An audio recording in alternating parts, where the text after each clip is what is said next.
performance. If you have not followed his Triple H horse racing podcast, you're missing out. It's one of the best podcasts in the country.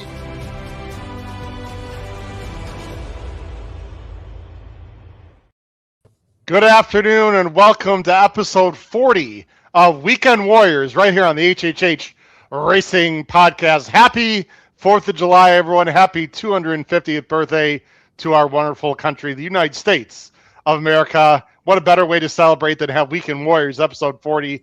I'm your proud host, Howard Kravitz, along with co-host Noah Maher and new co-host and fan of the show for today, Mr. Paul Patane. We'll have him introduce himself in just a moment. Please make sure you hit that subscribe button on the bottom right-hand side of the screen, notification on the top right over there, and smash that like button below the video player. We would greatly appreciate it. Of course, you can listen to us on Apple Podcasts, Spotify, and Anchor, and you can follow us on X at HHH Racing Pod. Noah, I'm going to start with you first. How you doing, my friend? We are both knee-deep in contest play. My camera's a little bit different, ladies and gentlemen. I had a little issue, and I know it's zoomed in a little bit too much.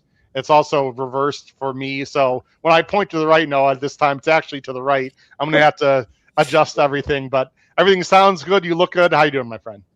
Good. I'm doing well. I'm glad we were able to bring Paul on. Nice to meet you, Paul. You too. You're probably familiar with who I am from watching the show. But yeah, looking forward to hearing your story and hear some of your opinions as well. It's going to be a lot of fun. Looking forward to it.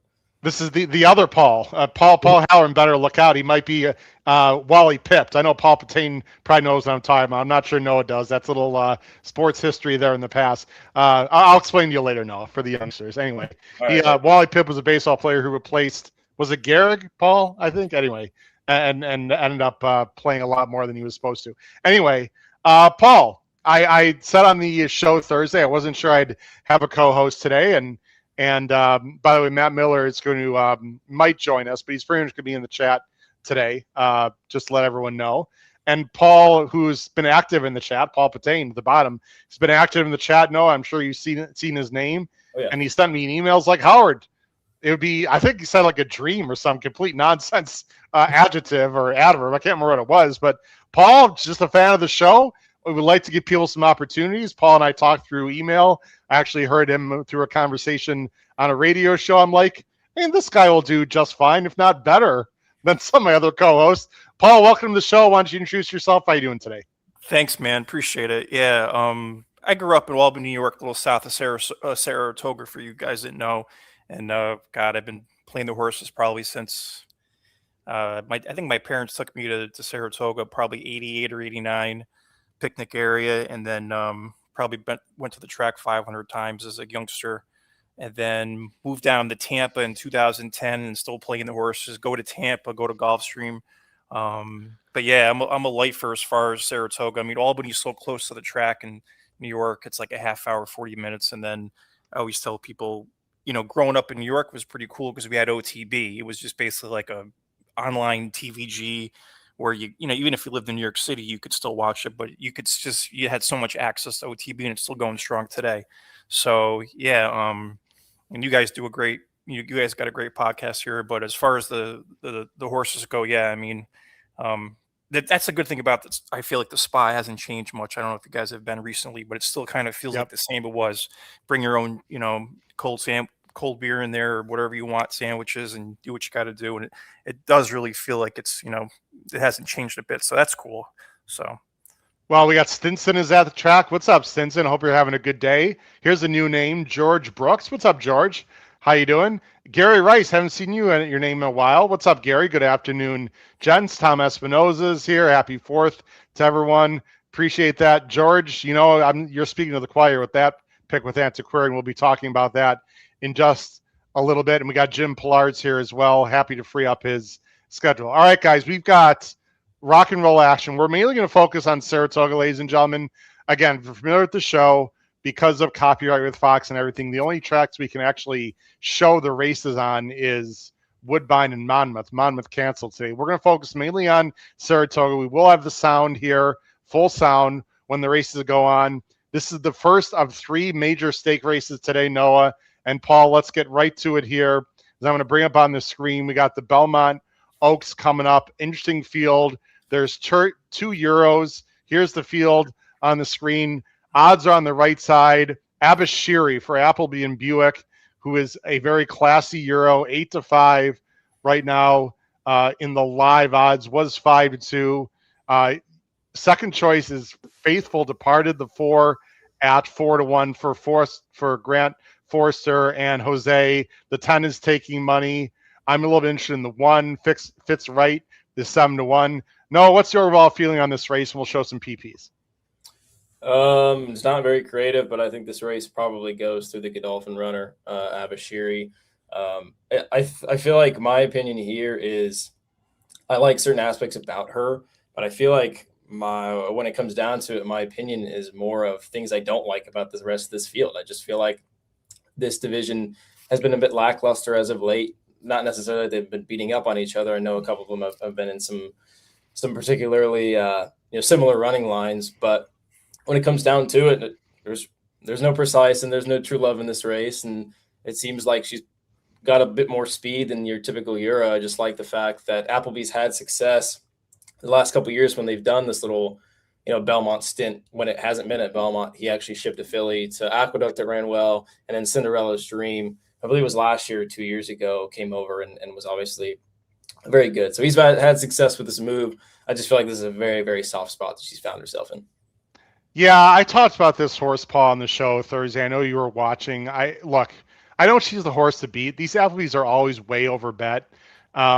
She's obviously faced some very good animals, Paul. She's got to go 9 furlongs the first time. I know everyone says, well, I'm sure the Euros can handle the extra furlong. I mean, maybe.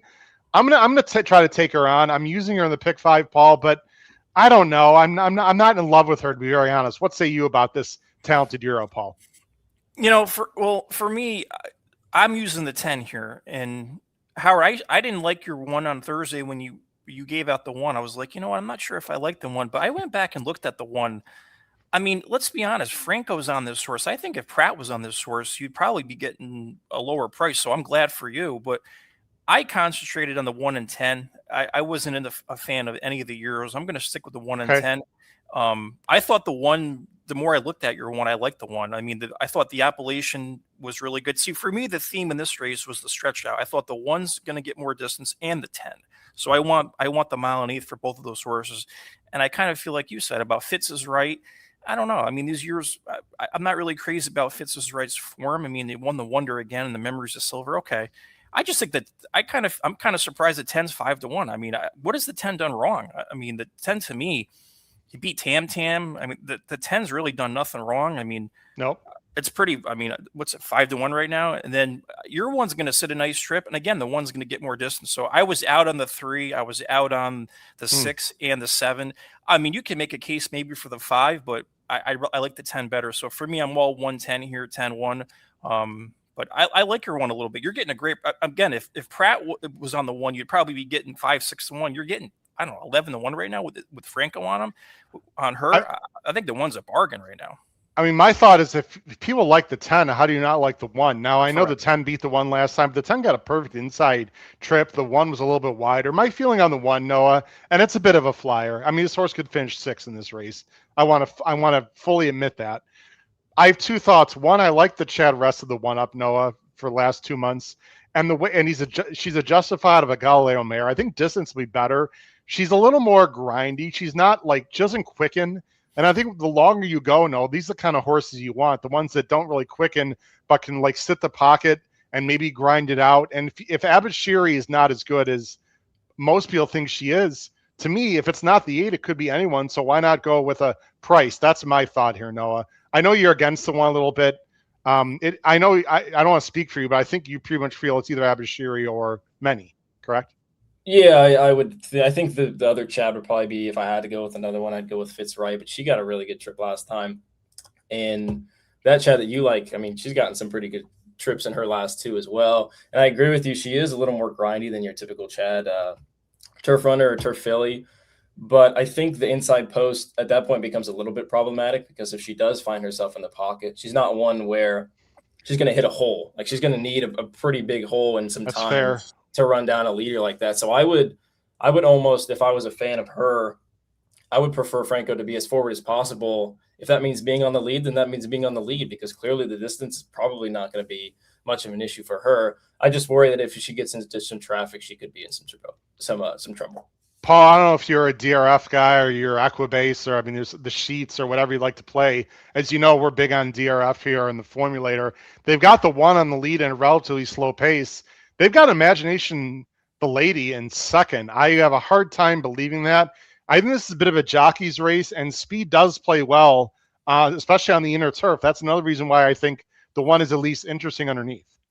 No, I love a DRF formulator, and I'm a huge replay guy. And that was my note on the one as far as the Edgewood. I thought just needed way more real estate. So your one stayed on in that race, and then I think the key in this race is going to be distance. I mean, what are you guys going to do with the 5 here? You give a shot to the 5 at all?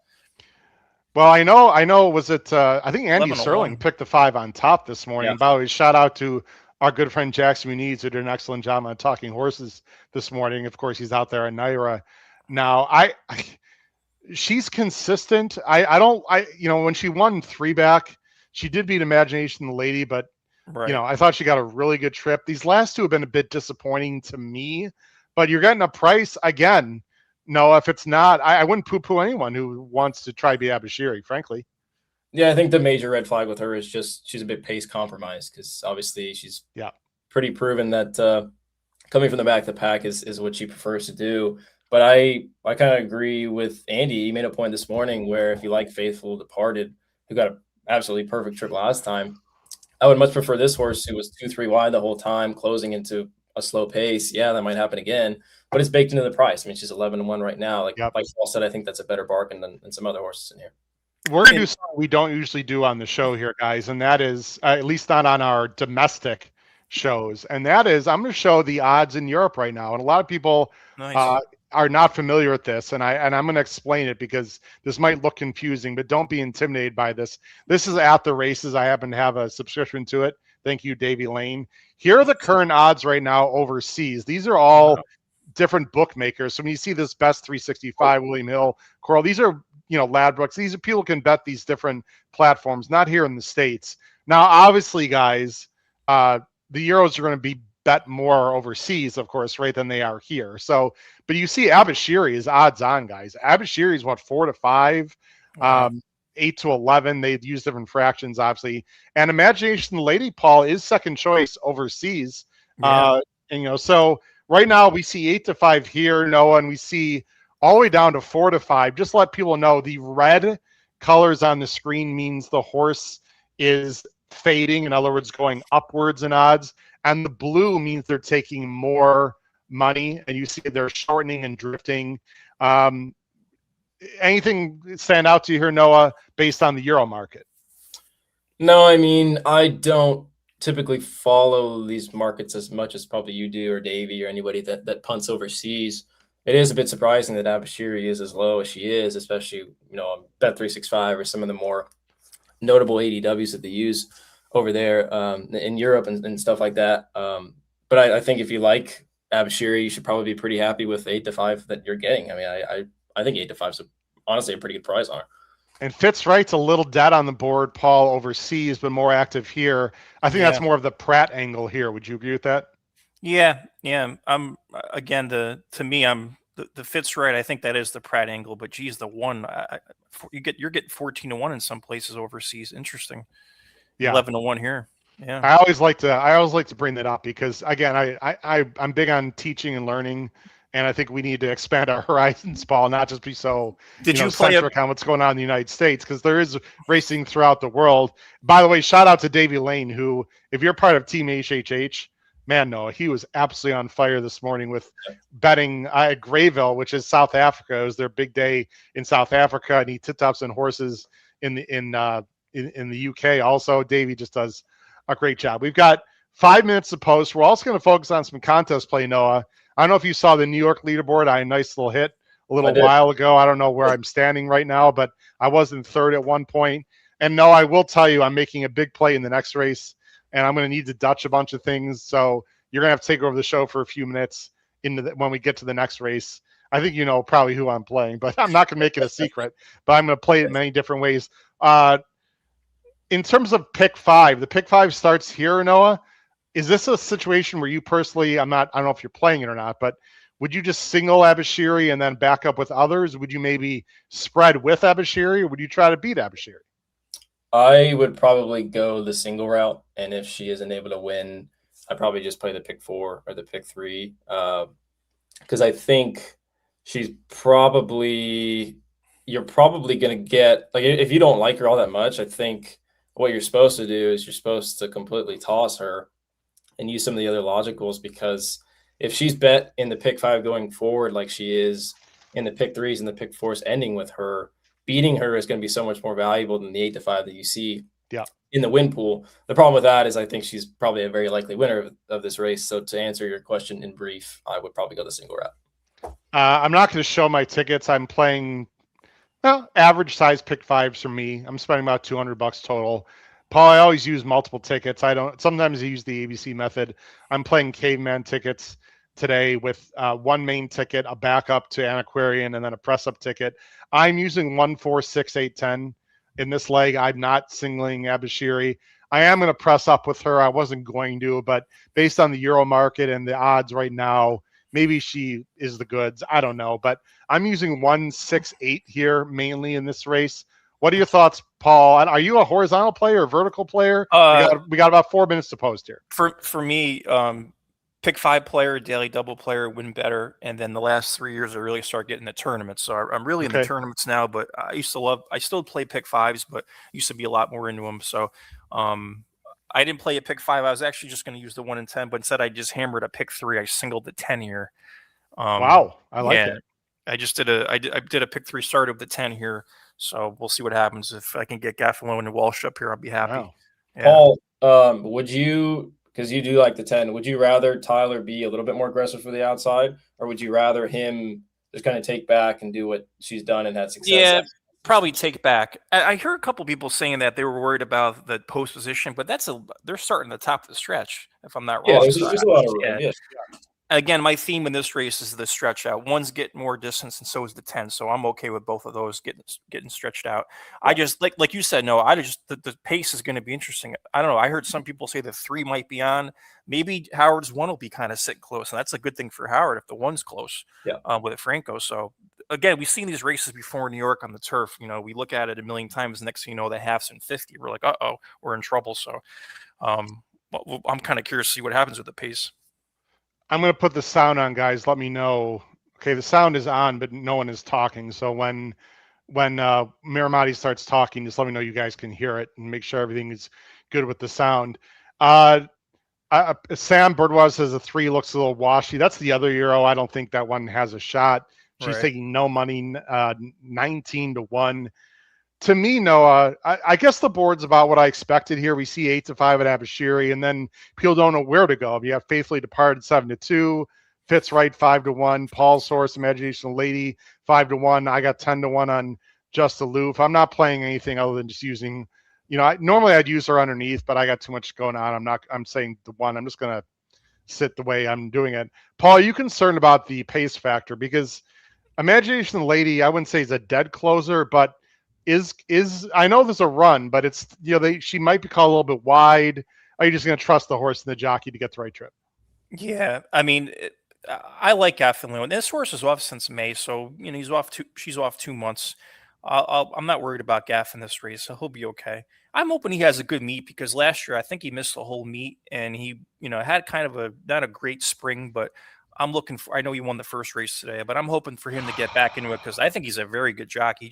He came off that injury last year, so I expect him to start kind of like Dylan Davis, to start turning around a little bit after those injuries. So yeah, you know what, Paul, I like him at Gulfstream. I got to be honest, and no one knows this. I spent the whole weekend with him last weekend. Yeah. Some of the rides he gave last weekend and just lately, I don't know, man.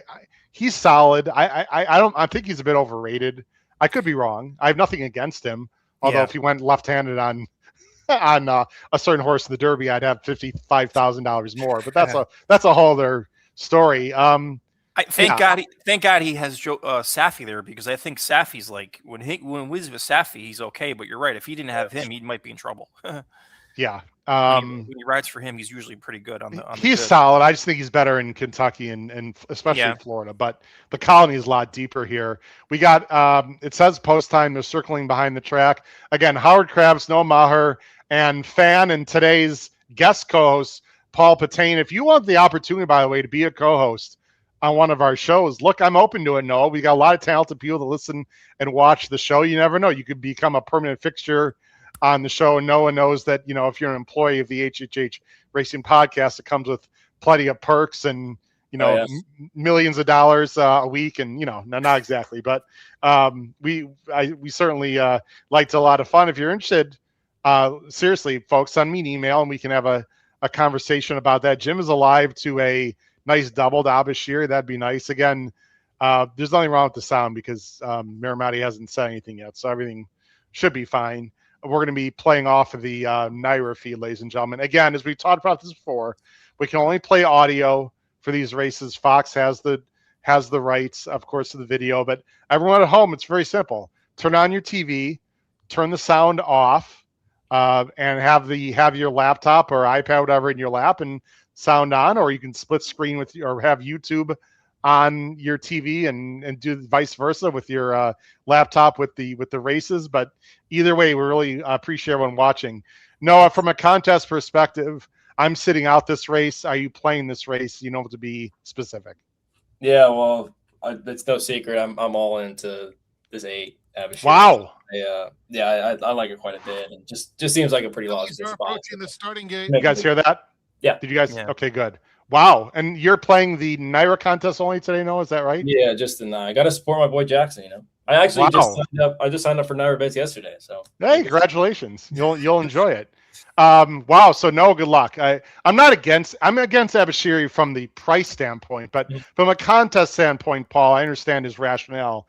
If she runs her best and gets the distance, I mean, she is the horse to beat. Yeah, just that oversees the Euros. I've never had luck with them when it comes to Saratoga. Okay. You know, for me, I'm probably a little biased. Probably not a good opinion. I got burned a little bit Belmonte. I chased a couple of them up at the spa, but you know what horse we haven't talked about, guys, is the 4. Faithful Departed. Yeah. Yeah, I remember watching the replay. I'll say one thing, boy, Storm's Wake got dusted by that horse. I mean, the 4 was. She got a perfect trip in that race, Paul. I don't have a strong feel for this race. That's why I'm sort of thinking of Just Aloof. Really quick, Noah, where do you want to see your horse early? Is comfortable? Yeah, it's comfortable in mid-pack. All right. I don't think it's going to be too much of a worry. 6-5 on Abashiri. Cheer for Abashiri, for Noah. If she wins, that's fine with me. I'm trying to beat her with some others. Paul's got the 10, Imagination League. Good luck, everyone, as we're starting the first of 3 races, maybe more. We might go a little bit longer beyond race 9. We'll see. But good luck to everyone. The Belmont Oaks, grade 1, a mile and 1/8 for the 3-year-old fillies. Frank Miramati with the call from the spa. Enjoy, everyone. Good luck.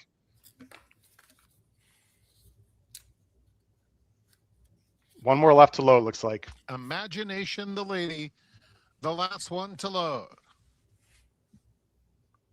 They're in the gate, and they're off in the Belmont Oaks, and Abashiri was off a step slowly. Just Aloof is very quick, sprinting along through the opening furlong. Kensington Lane, though, is keen, and those two set a brisk early tempo, with Storm's Wake running third, now taking second. Time to Dream has settled off the pace, and after breaking last, Wow, has flown by them all, and this is a very aggressive move into the first turn. For how do you feel about that, Noah? The rush up, who is 3 wide, and find out. I don't like it. Turns that horse is a little rank. So Kensington Lane wants the lead, has it up. My horse again, exactly what I want, Paul. And Just Aloof. Yeah, you got a beautiful trip with this one. 10-1 on the one. I can't believe it. 23 and 2/5 seconds. Ultimate Love is next. Racing on the outside. You're okay, Paul. A little wide. You're a little wide, but the field. Time to Dream. All right, we'll let it run, guys. Carmencita second to last, and Faithful Departed is at the back. The half in 48 and 4. Long shot Kensington Lane takes them to the half-mile pole in the Belmont Oaks. with Abashiri a length and a half back second, Just Aloof in third, Imagination the Lady is fourth, Storm's Wake fifth between rivals, 4 lengths off the lead. Then it's Ultimate Love on the outside of Fitz Right. Time to Dream splits that pair with Faithful Departed and Carmen Cita. 3/4 in 113 flat. Kensington Lane goes for home now with a 3-length lead. Imagination the Lady on the outside. Down at the rail comes Just Aloof, and that early move was just too much. Wow, wire to wire in this 3, Fumbling maybe. to the back of the field as I hope Faithful not. Departed is on the scene into second. Are you and serious? Storm's Wake third. Breeze home. It is Kensington Lane who just Wow. keeps on going and takes them all Joel the way Rosario. to Rosario to win the Grade 1 Belmont Oaks. He's impossible Faithful to catch. Departed was a solid second. I can never Fitz catch Wright picked Rosario. it up late for third. Wow. Kensington Lane, a horse that I put in the winner's circle after I said she had no chance. I have no idea where that effort comes from. We'll have to bring up the pace. What a weirdly run race. I mean, the one looked like was being sent. And then the 3 decide, okay, Rosario, I'm going to go to the lead. And then Abashiri, Noah, like I didn't want to say anything because I want to hear your opinion. Unless she's a superstar, that move doesn't usually work. But I guess Buick figured I've got the horse. I'm going to go head on with it. The second, one of the longest shots on the board, the other Euro at 23-1 upsets the Belmont Oaks. Sorry, Noah. She was in a good spot. She was uncovered though and rushed up. I'm not poo-pooing your pick at all. Just didn't work out. No, I don't think she was winning anyways if she didn't do that, which I don't really know. She didn't break like that in Europe. I can tell you that. I mean, she was pretty Correct. prominent out of the gate. So I don't know what it was. Maybe she just was a little headstrong today. I mean, clearly she was because Buick just put the pedal to the metal. But yeah, I don't think even without that break, she was going to win today. I mean, Kensington Lane has been, you see, prominent early, led, leading, was in that race with Abashiri, lost to Abashiri by 3 lengths, was losing ground in the stretch. She was going 7 furlongs to a mile. This is a lot. The breeding, by the way, is very sprinty, if I recall. I mean, I looked at this horse, of course. I looked at every horse. You see the dam was, 7 furlongs to a mile. Star Spangled Banner was a very good, the sire was a very good sprinter, if I recall. Yeah, she was a very good sprinter. Donica O'Brien. Wow. Obviously, they knew they had a plan. Joel had a plan. I don't know what to say, Paul. The 4 got a good trip. My 1 got a good trip. Maybe these 3 old fillies in the United States just aren't that damn good. I think that's what I would take away most out of this race, unfortunately, for myself and Noah. Yeah, I remember listening to the video of Dave Aragon with Mike Beer. They did a video on this race, and I remember he talked a little about the 3 Kensington Lane. This is a tough one. Hey, what is it, 23-1? This is going to blow up the pick 5, man. Good God, started it. Well, not only that, I mean, she was bet a little bit here in Europe. I mean, obviously when you have a Euro that's 16-1 in a Grade 1, guys, in the United States, I mean, everyone is pretty much surprised. Joel, man, I'll tell you, this guy drives me crazy. I mean, a lot of people rip on Joel, and I get it, but I wonder if Precise. I wonder if your horse would have gone on with it. Abashiri would have been better off. I mean, she wasn't good enough, obviously. But I think they left the 3 alone. No, it just thinks she'd come back to the field, and she never did. No, and I completely agree with you. I think the main takeaway is this division over here in the United States is just really, really bad. I mean, she didn't like back him down or anything. I mean, she was going an honest pace, and nobody ran. I mean, it's clear to say that this is a very inferior group. Well, Faithful Departed ran well. The fractions were 23-2, but then Paul 48-4. So that's a 25-2 second quarter, and then a 24-3 third quarter. That's why math teacher Paul comes in handy. And then she finished in how about 11.3? So 11-1, Paul. That European breeding and form took over. They just let Joel walk. I mean, the second and third quarter just got away with murder. She could have won around again. They weren't beating her pace mix race. That's a tough one here. Davey, come on the show, man. Davey's like, I would have had this horse. Davey, where are you when we need you at the Euros? Look, you can't bet everyone. I lost the pick 5 already, which in a way is, well, it's not good, but I didn't go crazy, but it's unfortunate. From a contest perspective, really sucks for Noah. Howard, well, is there anything worse when you bet a pick 5 and you lose the first leg? It's like, man, it's like, Paul, I just like losing the first race more than the last race. I got to be honest. I'm not one of those knuckleheads that like, hits the all button in the first race. Like, I don't care with the sequence. It is frustrating. I thought, no, this is a very difficult pick 5 to start the day. It just got a hell of a lot tougher. We might end up seeing a pick 6 carryover. I mean, it's just one race.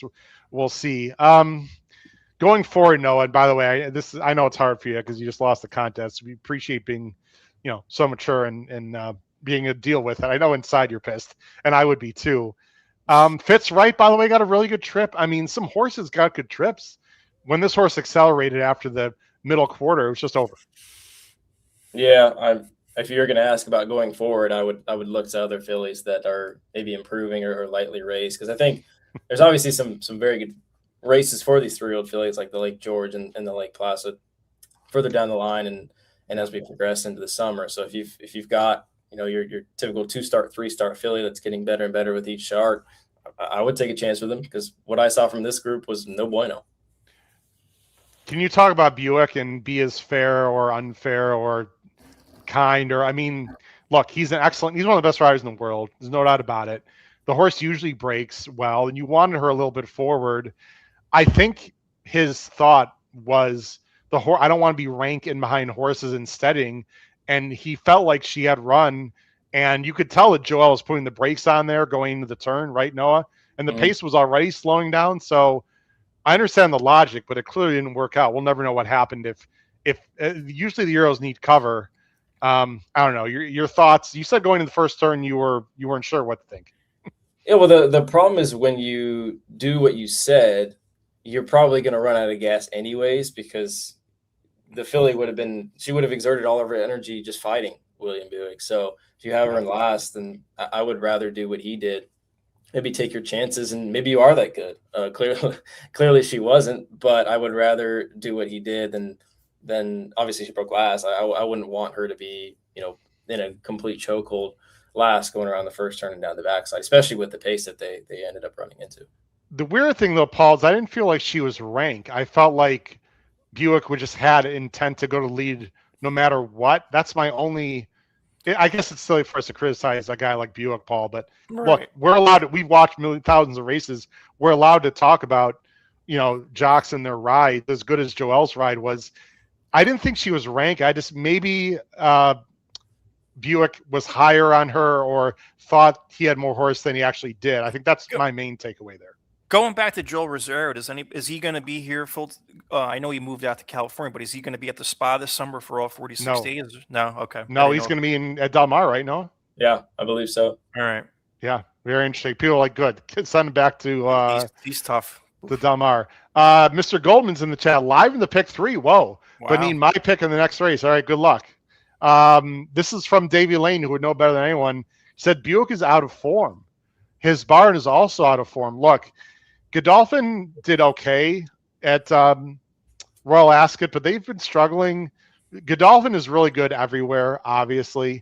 But in terms of their turf yours, they're best in the UAE in the winter. Like, that's where they're really, really unbeatable and good.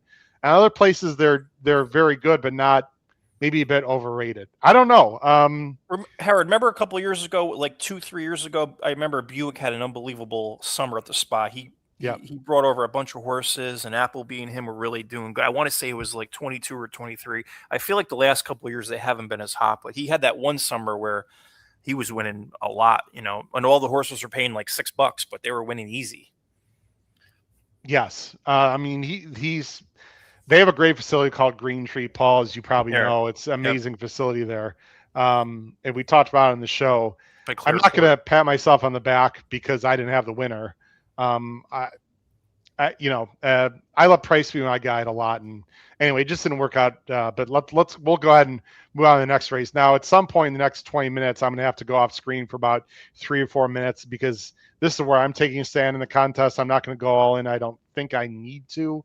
I don't think that race, by the way, is going to affect the contest too much, just because I don't feel like that's the kind of race that a lot of people would gun it, which is why I have a lot of respect for you for doing that, Noah. I'm going to try to bring up. Let's see here. Might be unpleasantly surprised about that. I'm unpleasantly surprised. Yeah, there was some serious movement. Okay, I'm assuming you means that's bad movement for me. Wow, antiquarian 8-5. It opened up at. Well, I'm going to try to get the NYRA contest up again. This show is not always sponsored necessarily by Twin Spires. I just want to make that clear. We love Twin Spires. They sponsor us during the week. But our Weekend Warriors shows are a combination of a lot of things. So I'm going to go to that leaderboard here and take a look at it. Wow. Okay. Some people did make some. So I'm going to show. This is the NYRA leaderboard. Again, there's a free. They seeded the pool $10,000, which is really amazing. So there's a BCBC seat, Paul. Paul, have you played the BCBC before? Never have, no. But okay. I do tournaments on horse tourneys, but I saw that tournament today on NYRA. I think it was $300 to get in. It's a nice tournament, and like you said, they were giving you 10,000 seated. Yeah, so a lot of people are playing that today. Well, here it is right now. I don't want to. Let's see if I can make it. I'll make it a little bigger there. And you're right. No, there's some major pushes. Walter Twarkowski and look at Dave Feldman. Wow. Moved up 8 and 6 spots. We can't see what their plays are, but I'm assuming they have the other Euro there. I am now in 5th, as you can see, which is I'm fine where I'm at right now. Yeah. A lot of familiar names, by the way. Frank Bustari in 3rd. Kevin Lux is in 8th. Brad Anderson in 10th. Skippy's in 11th. Paul Halloran. Hey, Paul. Look at Paul firing today. He's in 13th. We got a lot of people up there. I see Mike Sled in 17th. HHH Racing Podcast and Family seriously rocking it out. I do have a second entry, by the way, guys. It only has 100 and I don't know how much left. 100 and some left. It's like sort of my backup. Yeah. Has 113, but as you know, your backup entry can turn into your main entry on a heartbeat, depending on what people are doing. I'm also going to show the prize pool here, which is tremendous. I hope everyone can see. It's a little small. It's nice. Let me go full screen there. Again, first place is not only a BCBC seat, Noah, but also 12 grand in cash. Second, 6th, third, 36, fourth, 2,400, and fifth, you get a $300 seat, which I don't think too many people playing this are going to care about.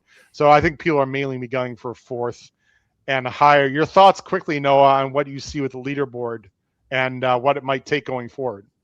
Yeah, well, shout out obviously to Jackson for kind of putting this on. Absolutely. I think they're going to have these seeded pools going forward, and that's what's great about these tournaments is there's already so much value to begin with, let alone the extra money that they're seeding in these pools and the BCBC seed as well. So hats off to him. Yeah. Hopefully they continue to do that. It sounds like they're going to continue to do that. The one thing I wish he would fix as soon as possible is the ability to see other people's plays, because I think that's a luxury that we take for granted with Twin Spires, where you're able to see their plays. So hopefully that's able to be fixed. But yeah, it's crazy because those two people are at 17 and 18X, and we still got 3 races to go. I mean, that BCBC is ultra important. Yeah, 4 races to go. Chris Couples, I think, was 13, right, Howard? He's a little below you. Yeah, and look, we don't know. I'm trying to show the contest for Twin Spires, the main one. I'm in this one also.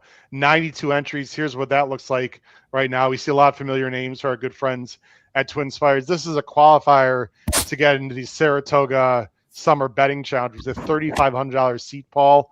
You need to be in the top. Let's see. It pays 1 for every 15. Quick math. Was it 7 would be 85? No, it'd be 6 then, right? 6 is going to be 90. So 6 looks like, right? Should be. Yeah. Let's see. Yeah, it's 6. So here's what we're playing for. The top 6 seats get 3,500. Evan Tromer with now you can see what people did here. 50 to win on the 3. That helps. Kensington Lane. Wow. I'm in this also, but I'm at 200. I'll be making a move here shortly, although my main focus really are the NYRA tournaments. All right, guys. I don't need to go off screen yet. No, I'll let you guys know, but I am going to have to do some Dutching. There are 16 minutes to post. There's also 2 stake races going on today at Gulfstream, which is also part of our tip sheet. And I do want to at least play those if possible. Okay, it's only race Let's see. I'm looking at the races. Race for 9, Howard, is the Gulfstream. race 9. Yep. Right. Obviously, we're going to take care of Saratoga first. Sorry. Race 8 just went off. So we'll focus on Saratoga. I'm going to wait about 5 minutes before I have to start dutching. I want to see what's going on. Thanks for watching, everyone. Noah Maher, our new good friend and co-host today and fan, Paul Patane here joining us. Paul, you're doing a great job so far. How about it in the chat? How's Paul doing, everyone? Let's put the pressure on him. I mean, there's a lot of. I know he's feeling the heat a little bit. Imagination Lady, by the way, did she make any kind of run? She was wide. Wide, yeah. Didn't work out. Again, your thoughts on Imagination Lady, then we'll go into the Suburban. Yeah, I'm out on my pick 3. Well, I'm coming back here with Stars and Stripes. Hopefully, I can get that horse going. You know what horse I was looking at too in this next race a little bit was Tistastic. I'm probably a little biased because I bet that horse in the Derby, but I'll tell you one thing. I'm not worried about the distance, and maybe the whole experiment on the turf we're past that. So I don't know. Tistastic's a little interesting. You know, horse is probably going to be 10-1 today, and Ortiz is on it. And I hate for that horse to win and pay $30. You know, Jim Pilar thinks you're doing a great job, Paul. Just thanks, you see on Jimmy. the bottom of the screen there. So, and from Mr. Sanchez, hola, Paul. Matt Miller. Well, if Matt Miller says you're doing terrific, Paul, the rest of our co-hosts better look out, my friend. So. There you go. A lot of positives. All right, let's get into the Suburban, guys. 1.25 miles, grade 2. What is this? $500,000, I believe. And just like Noah, I'm not afraid to say what I'm going to do in general. First of all, I am going all in some spots, but not in others. And I'm just a huge fan of Antiquarian here. Guys, I don't want to say how or how much, but I have a future bet on Antiquarian at 3-1. And I thought 3-1 would be value here. I'm not saying she's he. I don't have a beverage, brother. If you got a beverage at home, have one. I don't know why I said she. Boy, I screwed that up last weekend, Noah, but we'll forget about that. Alpe Land is a boy. Okay. Anyone that knows me and knows this show knows how frustrated and disappointed I was in the Met Mile, Noah. I thought Antiquarian was a serious live long shot in that race. And the ride that Johnny V gave, terrible. Despite the fact he's a Hall of Famer and an unbelievable person and etc., not his best ride. It was frankly, it was awful. I'm just gonna say how I feel. This race, Noah and Paul, just seems to set up much better for him. I'm hoping to get 2-1 on the board. I don't know what the doubles look like, although they're gonna be skewed now because of the price on Kensington Lane. But I know, and Paul, I don't know how you feel, but if he gets the right trip, and it's a big field, you never know, I think he's clearly the horse to beat, and I'm going to use him extremely heavily in contest play here, not only in first, but also in second. If he doesn't come in first or second, I'm going to be about as melancholy as Noah looks on the screen the last 10 minutes. Your thoughts, Noah, on Antiquarian? I'll bring up the PPs, and then, Noah, I'll tell you when I want you to take over the show for about 5 minutes. Yeah, and I think Antiquarian's a good place to start because I think just looking at this field in general, he's clearly the horse to beat. It just seems like he's a grade 1 horse facing grade 3 caliber. And the exception to that would be Hit Show's win in the Dubai World Cup, but I think enough time has passed to where we can call that win a bit of a fluke. He hasn't necessarily come back in the same form, and obviously was a huge prize that day. But Antiquarian was a very impressive winner of the Westchester. I know you liked him a little bit at kind of a sneaky price, 6-1 in the Met Mile. I know the ride was all that bad, but he's also facing the best one-turn horses in, if not the country, the world. I mean, Nisos is spectacular. Knightsbridge is up there with him on his best day. I know journalism can be frustrating, but I mean, he put up 100+ buyer. Antiquarian. Here's the start, by the way. He's the 3. I want him further back, and he just broke so well. Noah, whoops, sorry. Gosh darn it. Well, I'll show it from this angle. He broke so well that I guess Johnny V decided I want to be forward, and he ended up getting caught up in a speed duel here. Here's the first turn, and he's not rushed up, but he's showing a lot of speed, battling. This is not what he wants.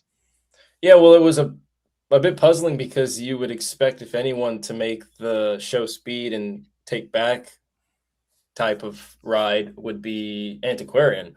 The horse that actually did that was Nisos, who showed a bunch of speed from the inside, was able to get out of there with that kind of funky configuration with the Wilson chute. He took back, and then you see him drawing away from this field with a very impressive effort. I might be in the minority here. I think Antiquarian was probably getting no better than third in this race, regardless of what ride he got. But regardless of that, I mean, his races before that clearly make him the horse to beat. It's just a matter of whether he's able to work out a trip in here.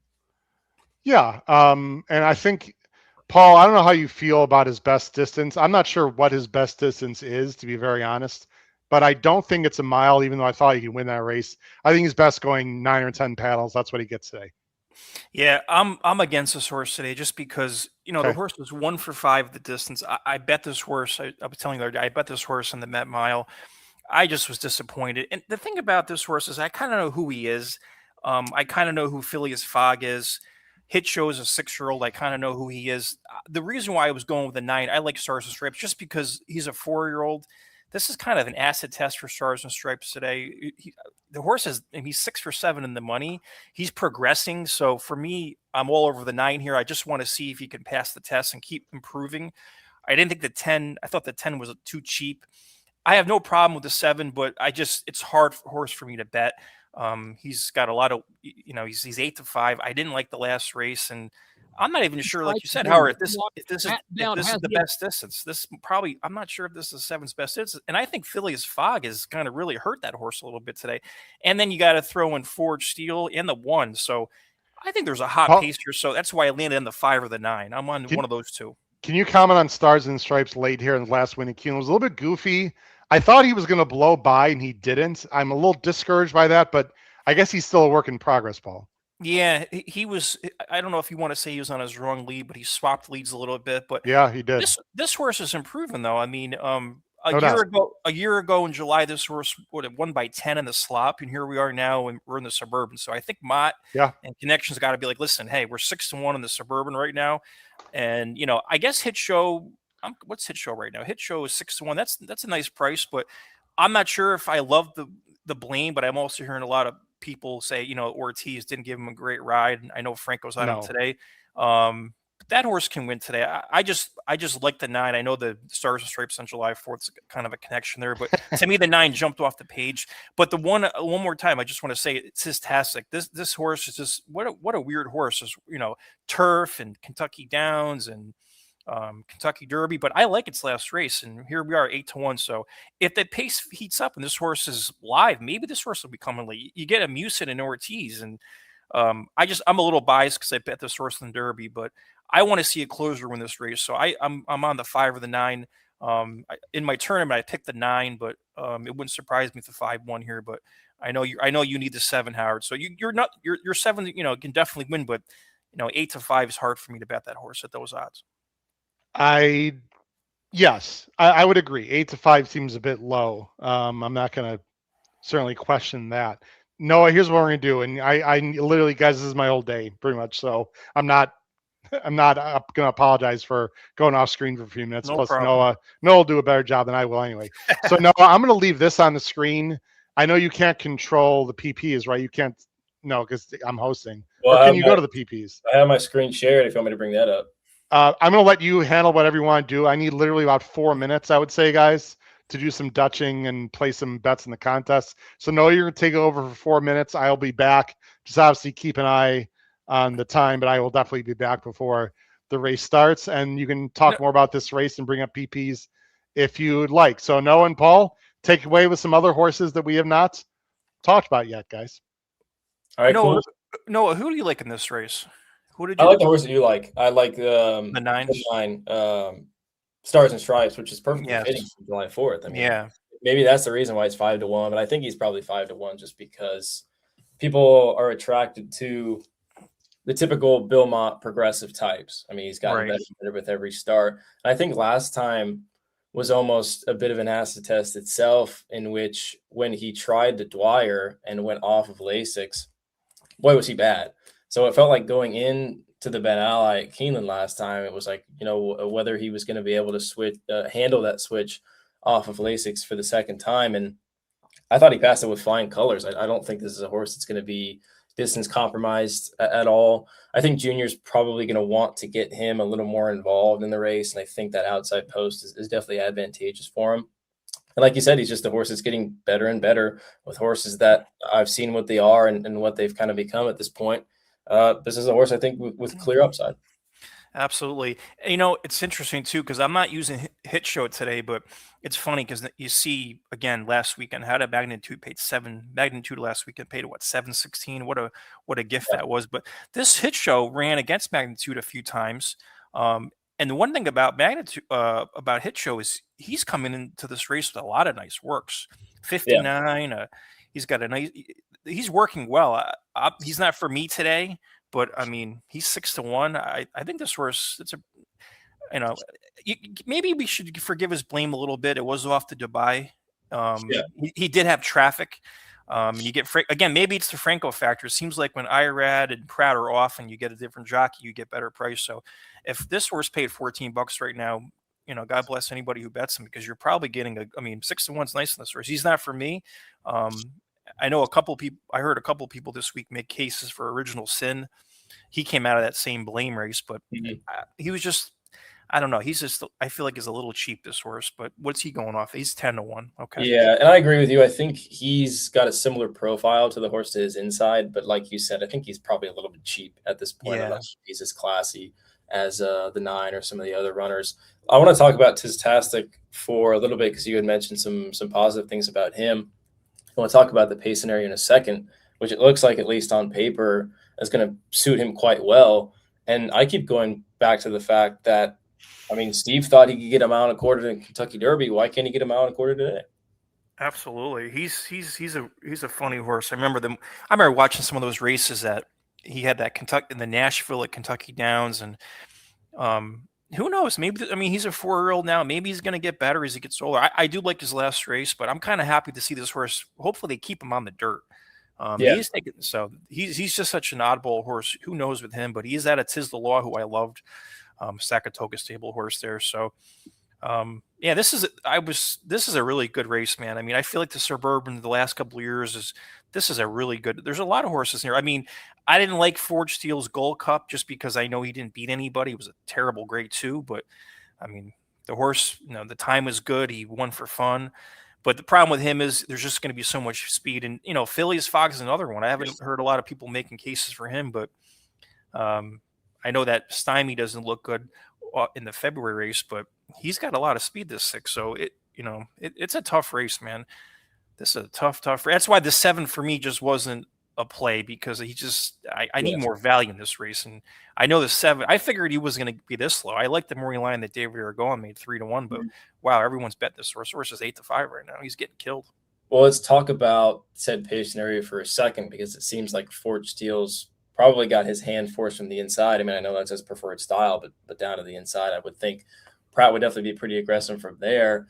And like you said, Phileas Fogg is a very speedy type. Most of his best races have come when he's on the lead. So I would think Kendrick would be doing everything in his power to make things difficult on Pratt. As a fan of the 9, would you like to see where Timeform's got him right now? Yeah, I think Hit Show, I think the 8 and the 10 are going to be further back. I think the 9 will kind of be maybe in the middle there. Yeah. That's why I like the 9. I just want to see this horse continue getting better. I'm glad he's not getting pounded too much. I mean, 9-2 is good.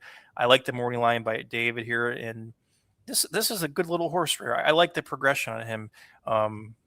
And you know, I think I'm glad Junior's on him. He makes a lot of sense to me. I saw him. Yeah, he's obvious here.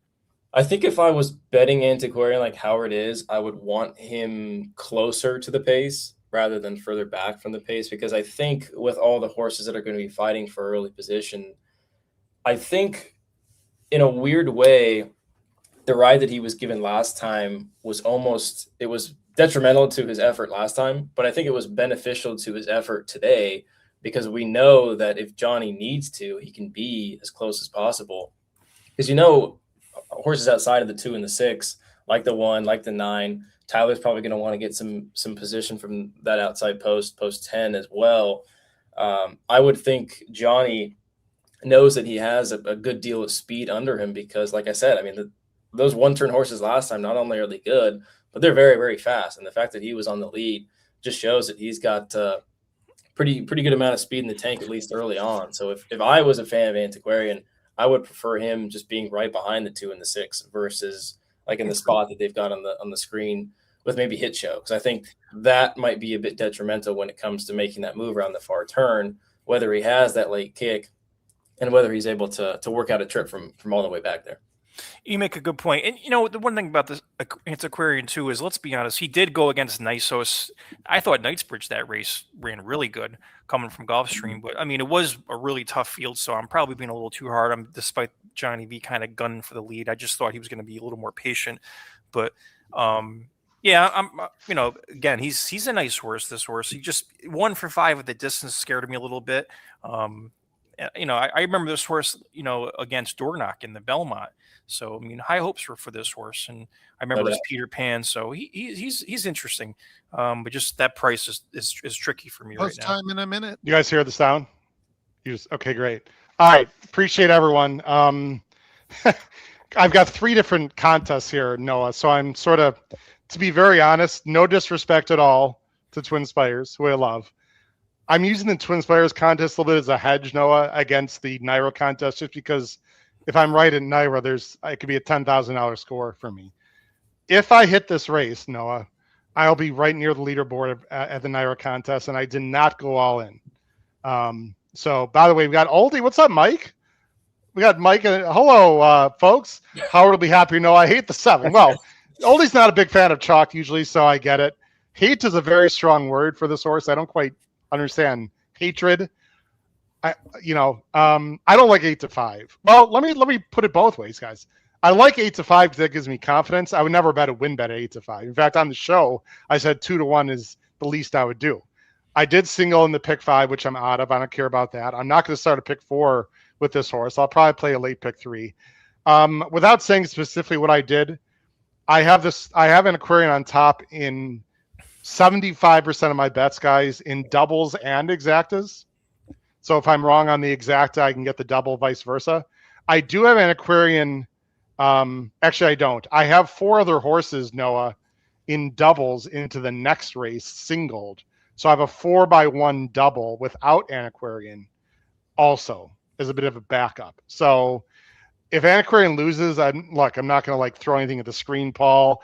If Antiquarian loses, I will be out of the NYRA tournament. Out of 2 of the 3 entries. But the main one that I have, Noah, which is at 1,000, 1,200, I only bet 500 because I do have an opinion later as well. So if this goes sideways, I'll still have about 700 Noah on my main entry. The other ones will be gone, basically, if Antiquarian loses. You guys talked about it. Did you mention Pistastic? Because I know some people. Yes. Okay. Yes. Let me talk about the pace scenario. The fact that Phileas Fogg is 8 to 1 to me is a big no bueno, guys. I know he's run some big races before, but isn't Flavian sending on Forged Steel? I mean, he's got to go. Wow. And I think the last race is very polarizing because he beat Noah. Noah was one of the worst big casts we've seen. Let's be honest. That being said, you can only beat who you beat. And he took pressure and he won by 9 lengths with a very good number. And this is Safi. To me, my gate less than a minute. If the 7's going to lose, I think it's either going to be Forged Steel on the lead or Stars and Stripes just continue to improve him over the top. I do not like Hit Show at all. I just don't think he's that good. When he won in Dubai, guys, it was one of the worst renditions ever. Anyway, I need to hear some noise coming from me. Go ahead, Noah. Where do you want Antiquarian early?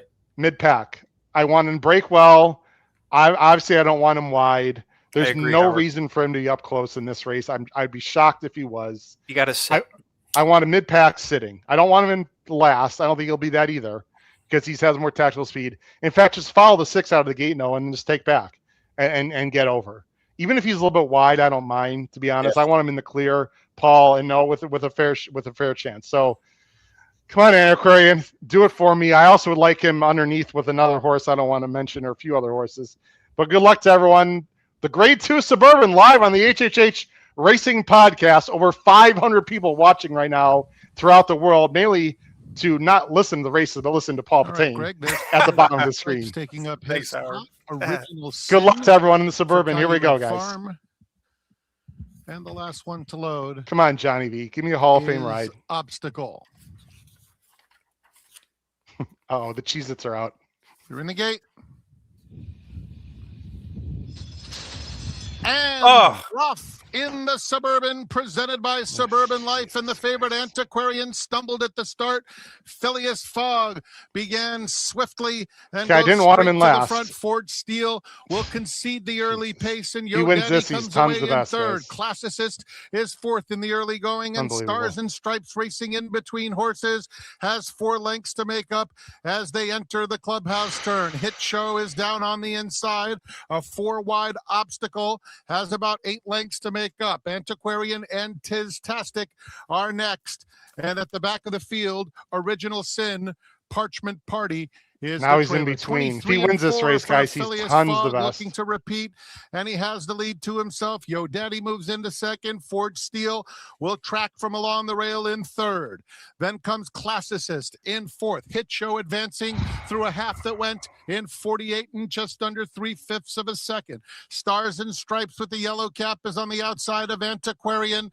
They're followed by Tiz-tastic. Original Sin is next. The 2 trailers, Obstacle and Parchment Party, Look at this continues trip. at the back with a half mile to go in this Suburban. And it's still Phileas Fogg in control. He's widened to be in front 2.5 lengths. Yo Daddy called on 3/4 in 1:12 and 2.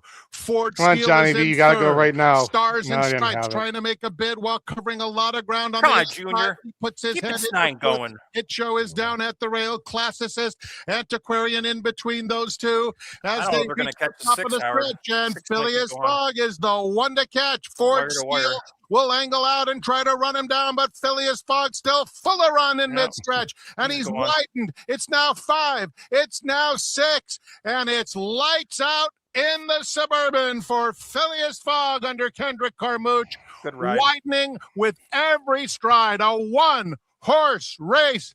Phileas Fogg wins by more than 10 lengths. Good ride. It Show was second. Tiz-tastic third. Antiquarian was fourth. Oh, Lord. What was Flavian doing this line the 6? Just, I mean, these last 2 races are completely impossible to me. I will come on and look when I'm wrong. I'm wrong. That's good for Oldie on Phileas Fogg. Nice job, Oldie. What I mean, guys, Johnny V is just not. Whatever. The horse stumbled. This is the fact that this horse actually even finished 3rd or 4th is amazing to me. I'm going to find the right spot for him. 3-2 is a little bit silly. Phileas Fogg, 23 and 48 and 2. I mean, what in the world are they doing on Ford Steele? I don't. Yeah, he didn't. I don't understand it, guys. Someone needs to explain this to me. 4, 8, 5, 7. Phileas Fogg wins by 6 lengths. Kendrick does what Kendrick does. I don't understand what was going on with Ford Steele. He broke. Let's see. I mean, he stumbled a little bit, but broke okay. Antiquarian got an absolutely brutal trip. He broke slow. He stumbled. Then he was in between horses, guys, literally the entire race. He's a big horse. Look, I'm man enough to say that I was wrong, but I don't think that's the real Antiquarian. I mean, he's gotten 2 horrific rides / trips in his last 2, and I'm not going to give up on this horse. I think he's really talented. 6, 8, 5, 7. Your thoughts, Noah? Yeah, it was. I mean, it was a huge performance by Phileas Fogg. I don't know exactly what Pratt was doing. That seems a little more instructed from Safi than something that Pratt would do, because he seemed like from the get-go that he was okay just letting Kendrick go with Phileas Fogg. And maybe that's the case. I mean, maybe they were a little concerned with getting the distance, but I mean, he got the distance last time in the Gold Cup. I know that was a much inferior field than what he faced today, but it just seemed very instructive to let Phileas Fogg have that lead. I mean, he loves the Saratoga, and now he's a back-to-back winner of the Suburban. I mean, okay, let him have the lead, Noah, but that doesn't mean he can't be off his flank by a length and a half. Why be as far back? Unless maybe he didn't handle the ship, Paul. Maybe he didn't handle the track. Someone as good as Flavian to not use his tactical speed, is dumbfounding to me. I thought if someone was going to win on the lead, it was going to be Forge Seal for sure. Hit Show does what Hit Show does. He ran fine. I mean, it was hard to close in that race. Tistastic ran fine. I mean, the story, honestly, other than Kendrick and Phileas Fogg, is Antiquarian. You know, I thought he'd be mid-pack. When he was in last, I knew he didn't have much of a chance. If there was a way, Paul, that he could have not been between horses, he's a big horse too, and get into the clear, I think he would have had a good chance to finish second. Although I didn't have a 6-7 exacta either. So that was just a disaster for me. I guess the only good thing, Noah, for me, I was out of the pick 5 anyway, is that I at least had the instinct to not go all in on everything. But that one hurts from my contest perspective. I've been assuming that's going to hurt a lot of people from a contest perspective. And this double, this pick 5, Paul. Woo. Oh man, this is going to be, Phileas Fogg, he kind of does what he always does. I feel like that stymie, he ran third by 25 lengths. That was like jumping off the page, and it just was an eyesore. But I mean, this horse ran a great Woodward last year, and he hung in there against Bishop Bay. You probably would never got 8-1 on this horse, but because of your horse, Howard, people were betting the 7. But I bet you a lot of people have this horse today because we know about Kendrick on a speed horse, and that's what this horse does. I mean, he won this Suburban race last year by a head, and just go to the front and don't look back. And as far as the 2 goes, I never liked this 2. I know that everyone knew that Gold Cup was a weak field, but this horse, a year ago was running at Tampa on the turf, and I just feel like it was Pratt Tax today at 4-1 and Joseph Safi. So now that doesn't mean he should have been closer to the pace, like you said, Howard. You're right, but I thought the 2 was always Fugazi, just because all of a sudden we were going from Tampa, 9 winners at 2 on the turf to 1.25 miles at Saratoga. So I would have never. I can't believe the 2 was 4-1. But but he ran a big race 1.25 miles, Paul, in Santa Anita. Yeah, but that was a really bad field. That field I know, but he still ran a monster number. Is my point. But I hear what you're saying, Paul. I wish the 4. I'm surprised the 4 wasn't a little closer today. It just worked out where the 6 was like, hey, no one's going to go with me. Bye. I don't. We've seen this time and time again at Saratoga, exactly. Noah. I don't understand. It's a $500,000 race. And I don't want to take away from Phileas Fogg. He's a nice horse, okay?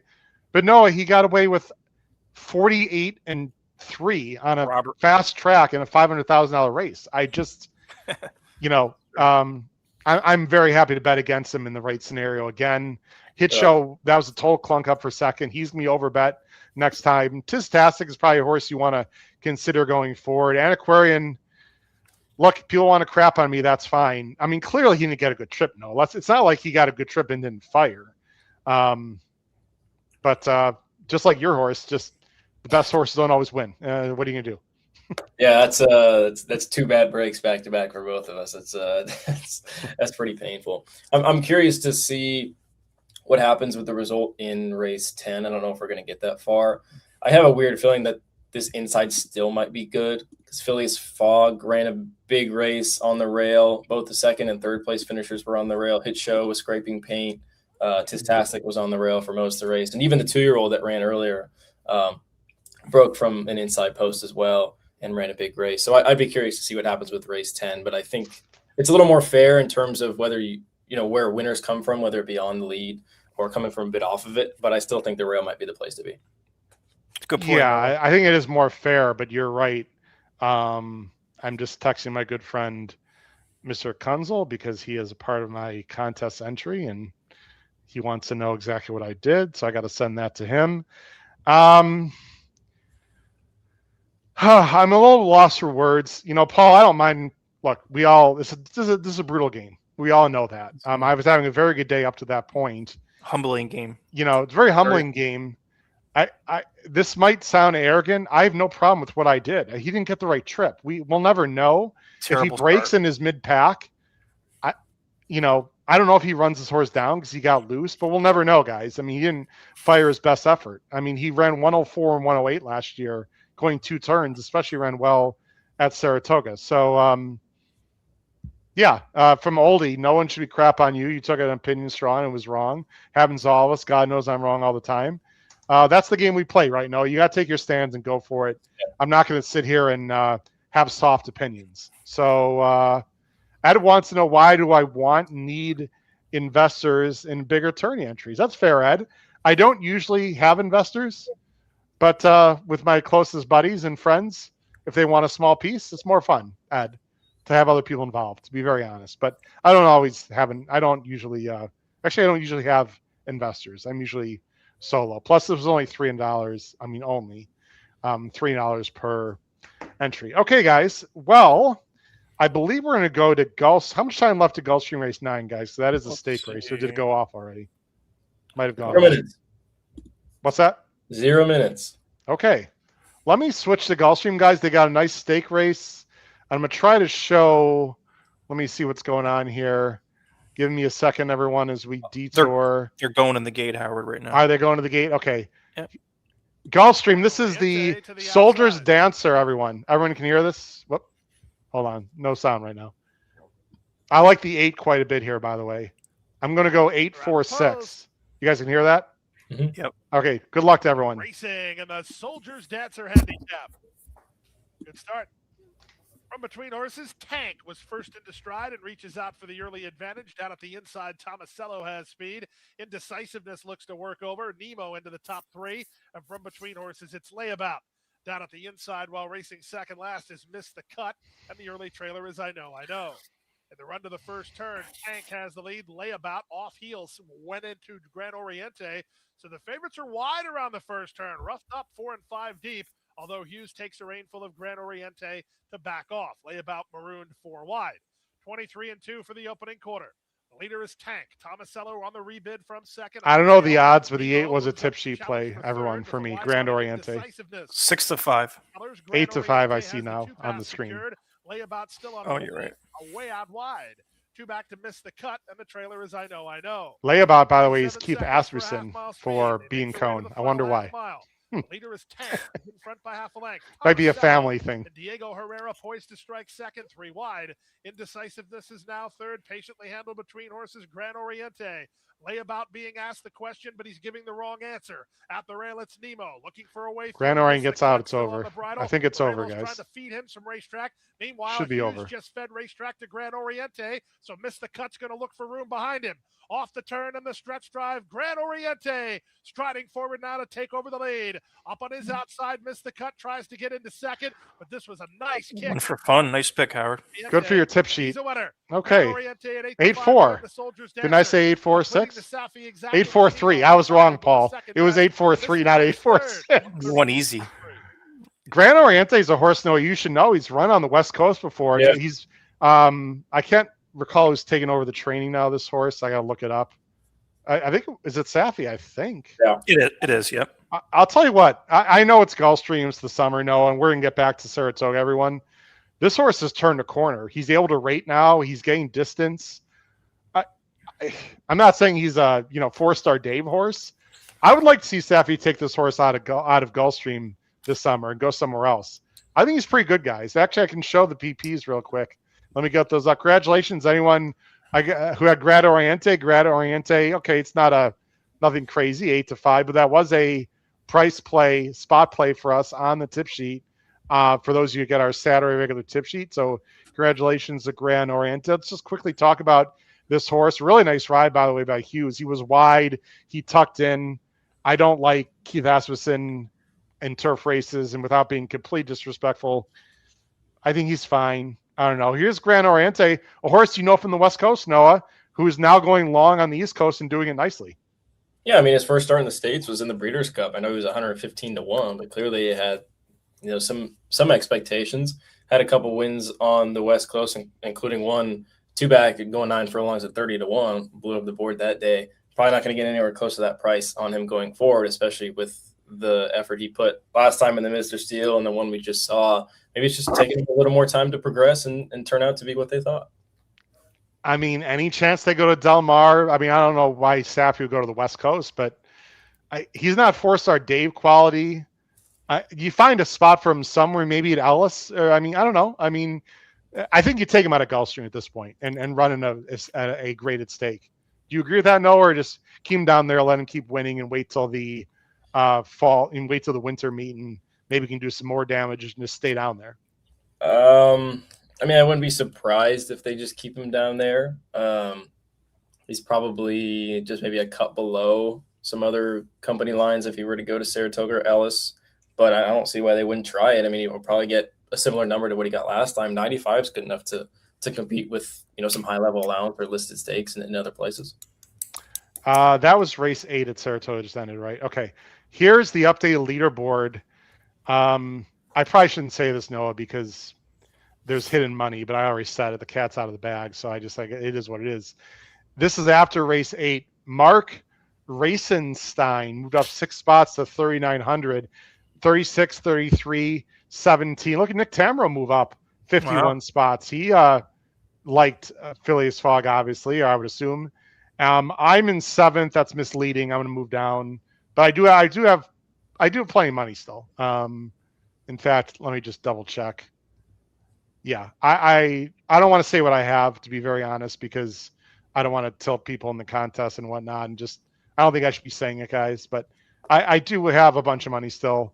I'm not completely out of a top 4 finish. That's my goal. Well, my goal was to win the whole thing, but I'm not out of a top 4 finish. But it's going to be pretty tough at this point. We also don't know, just like me, Paul, who's got hidden doubles going forward that are losers or winners, but probably losers with that result, I would think. Right, Paul? So, Paul, can you hear us? Yes, I can hear you. Sorry, you cut out for a second. No, I was just talking about, we don't know what people have hidden doubles that don't show up on the leaderboard. Correct. Good or bad. So, no, I would have to believe in general people don't have. I know Paul said maybe people liked Phileas Fogg. If they did, no disrespect to Paul, Noah, he wouldn't be 8-1. I think this is, I'm sure some people had him. I'm not saying no one had him, but right. From a contest perspective, I think this horse is pretty hard to have personally. Yeah, and I think, I'm obviously speculating, but I think the people that have him in the contest, it probably shows now more than like a double going forward with him. I think maybe people would try to either have a win bet or maybe some exactas or stuff. I don't know if they would play the double with him on the front end and then, maybe 1 or 2 in the back end. Because I thought this Belmont Derby, I thought was pretty tough. I mean, the morning line favorite's 3-1. So just another one of those races where you could just never win. One more comment, then we're going to go into the next race. This is from J.W. Wangert, who said a lot of experts went with Antiquarian. I've started tracking most of the handicapping pros. None are as successful as you would think. Everyone seems so confident, but it should be less so. JW, let me just, I don't know if he's pointing that indirectly to me or not. I'm not a pro. People can say what they want. It's fine. I've had plenty of success in my handicapping career, so I'm not going to sit here and, defend myself on that point. Mark, JW, you got to be confident though. Like, if you're going to poo-poo people for being confident, I think respectfully, JR, I think you're sort of barking up the wrong tree. I mean, Paul, if you're not confident, you shouldn't be playing at all, right? No, you can be confident. You can be as confident as hell and be wrong. These are living, breathing things. I didn't know Antiquarian was going to break slow. Noah didn't know that, that Abashiri, which admittedly to him was a bit of a guess just because it was a Euro and whatever, but the form lines fit. I mean, that's the game we played, JR. I don't think it's a question of being arrogant. It's just you got to have luck in this game too. And Howard, and that's not even a bad break. His knees almost hit the ground. That was a terrible break, and you didn't know that was going to happen. So, hey, you did the right thing. You followed your process. That's the horse you liked. If you miss, you miss. At least you're missing following your process, and you're following your system or your the way you structured the ticket. So, no, hey, that's not the break was terrible. I pretty much you were done after that. So you didn't know that was going to happen. And I'm not crapping on JR. I'm just saying, you got to be confident. Otherwise you shouldn't be playing at all. Let's go to the next race, guys. And this was going to be our last race that we're going to cover today, unless Noah and or Paul can stay on and there's interest to stay on there. We can stay through the pick 5 at Saratoga. I got nowhere to be. It's thunderstorming outside, so who knows if fireworks are going to happen tonight here in the Chicago area. It's been, if you live in the Midwest, as Noah knows, it's been very hit and miss the last few days. It's very hot. It's been humid. There's been some serious thunderstorms, etc. Let's go talk about this race. And here's Howard being overconfident. So guys, I have a future bet here too, and I knew I was getting value, which is all you can ask. I've got 7-2 on Remember Mamba with a $50 win bet. Great value. Wow. I mean, 7-2. Right now, I see 6-5, guys, and I don't know if he should be 6-5, but I'm getting value. So if I'm wrong, I'm wrong. This is the Belmont Derby. This is the boys version, $750,000, a mile and an eighth. Field of 10, Noah. Remember Mamba is, wow. I mean, I knew he'd be bet, but this is a little over bet to me. 6-5. There's €2 in here. One I like more than the other, and the one I like more is actually Title Roll, who's taking less money than, here we go, another Appleby Buick. 7-2, who I personally don't like at all, but who knows? West End Kid has done nothing wrong in the number 8. He's 6-1. This is a fun race. There's also some long shots in here that have been interesting. The fact that Remember Mama is taking this kind of money, though, Noah, you know, I know we just saw an Aquarian take money, but as the kids say, this 6-5 hits diff as far as I'm concerned. Yeah, it's very severe, and if I was making the morning line of this race, I would have made him the favorite. I know David's very, very good at his job. I kind of disagreed with who he made favorite in here. And maybe he just thought people would gravitate towards a horse that's, won 3 in a row. But Remember Mama won 3 in a row before his runner-up finish in the American Turf. And, I mean, he just lost the stark contrast. He's probably the best 3-year-old turf colt on, not the planet, but the country right now. Yeah. It's a shame that he didn't show up to this race. Something clearly happened with him. But Jose was on record yesterday. They interviewed him after a victory he had, and he was kind of, beating up on himself with the ride that he gave on Remember Mama last time. Yeah. Just found himself a little too far back. He was 12 of 13, just so hard to win from there. Stark contrast was, just off the pace, if not mid-pack, and definitely got the jump on him. He probably wasn't beating him that day, but I thought there was no shame in the second place effort last time. I agree. By the way, we have almost 1,000 people watching and listening live. So let me take care of a few things real quick before we get more into this race. I'm Howard Krauts. This is co-host Noah Maher. There we go. I got to go the right direction. I flipped the screen. Host. You had it right the first time. Oh, I did? It's this way? Yeah. Well, that's so weird because, when I look at the screen, I'm going the wrong direction. Very interesting. Noah Maher, co-host with me on the leaderboard. Awesome young handicapper and contest player who's also host of our Pacific Horse Players show with another awesome young handicapper, Jackson Muniz, who's in New York now, and our new good friend, Paul Patain, who is really just a fan of the show, but a very good handicapper. He's done a great job on the show with his analysis. Please make sure if you're on YouTube, hit that subscribe button on the bottom right-hand side of the screen, the notification on the top right, smash that like button below the video player. If you're new to our show, we have live shows Tuesdays, Wednesdays, Thursday nights, and not every Saturday, but many Saturdays. We also have these Weekend Warrior shows, which are a lot of fun. Really appreciate everyone watching and listening. We've got a great website, hhhracingpodcast.com. So please check that out. You can also get PP and clock reports for Saratoga at DRF. Go to drf.com for that. And Noah, let's talk about what you see on the bottom of the screen here, my friend. Oh, sorry. Didn't want to do that. Talk about what we see here on the bottom of the screen, Noah. Yeah, so we've got Del Mar only tip sheets. I've been writing them. This would be 3 years running. Starts on July 17th. So make sure you go sign up by July 15th. Very similar to the Saratoga Power Picks or the regular Power Picks tip sheet if you are a current subscriber to either of those. It's a ton of fun. I find more satisfaction in finding winners for other people. I know it's great to toot your own horn and find some winners, but just the positive feedback I've gotten over the last couple of years has been tremendous, and fortunate that we get to keep this going and looking forward to some racing on the West Coast. Go to hhhracingpodcast.com, click on the Power Picks tip sheet tab, and then go to Del Mar only right there, and you can find out about Noah's. They come out on Fridays, Saturdays, and Sundays. Noah does an awesome job. Please support not only Noah, but the podcast as well. We greatly appreciate it. Last thing, and then we're going to get back to the race, everyone. I talked about this on Thursday. HHH Racing Podcast, our annual Saratoga trip. Paul, I'm sorry you're not going to be there usually you would be there and I could meet you in person, but you have some family situation that is completely understand why you're not going to be there for good reasons. We're going to be there July 16th and 19th in 2 weeks. We have a meet and greet. It says meet and greet. It should be meet and greet on Saturday, July 18th, half an hour before race one. Meet us at the Jim Dandy Bar, first floor grandstand.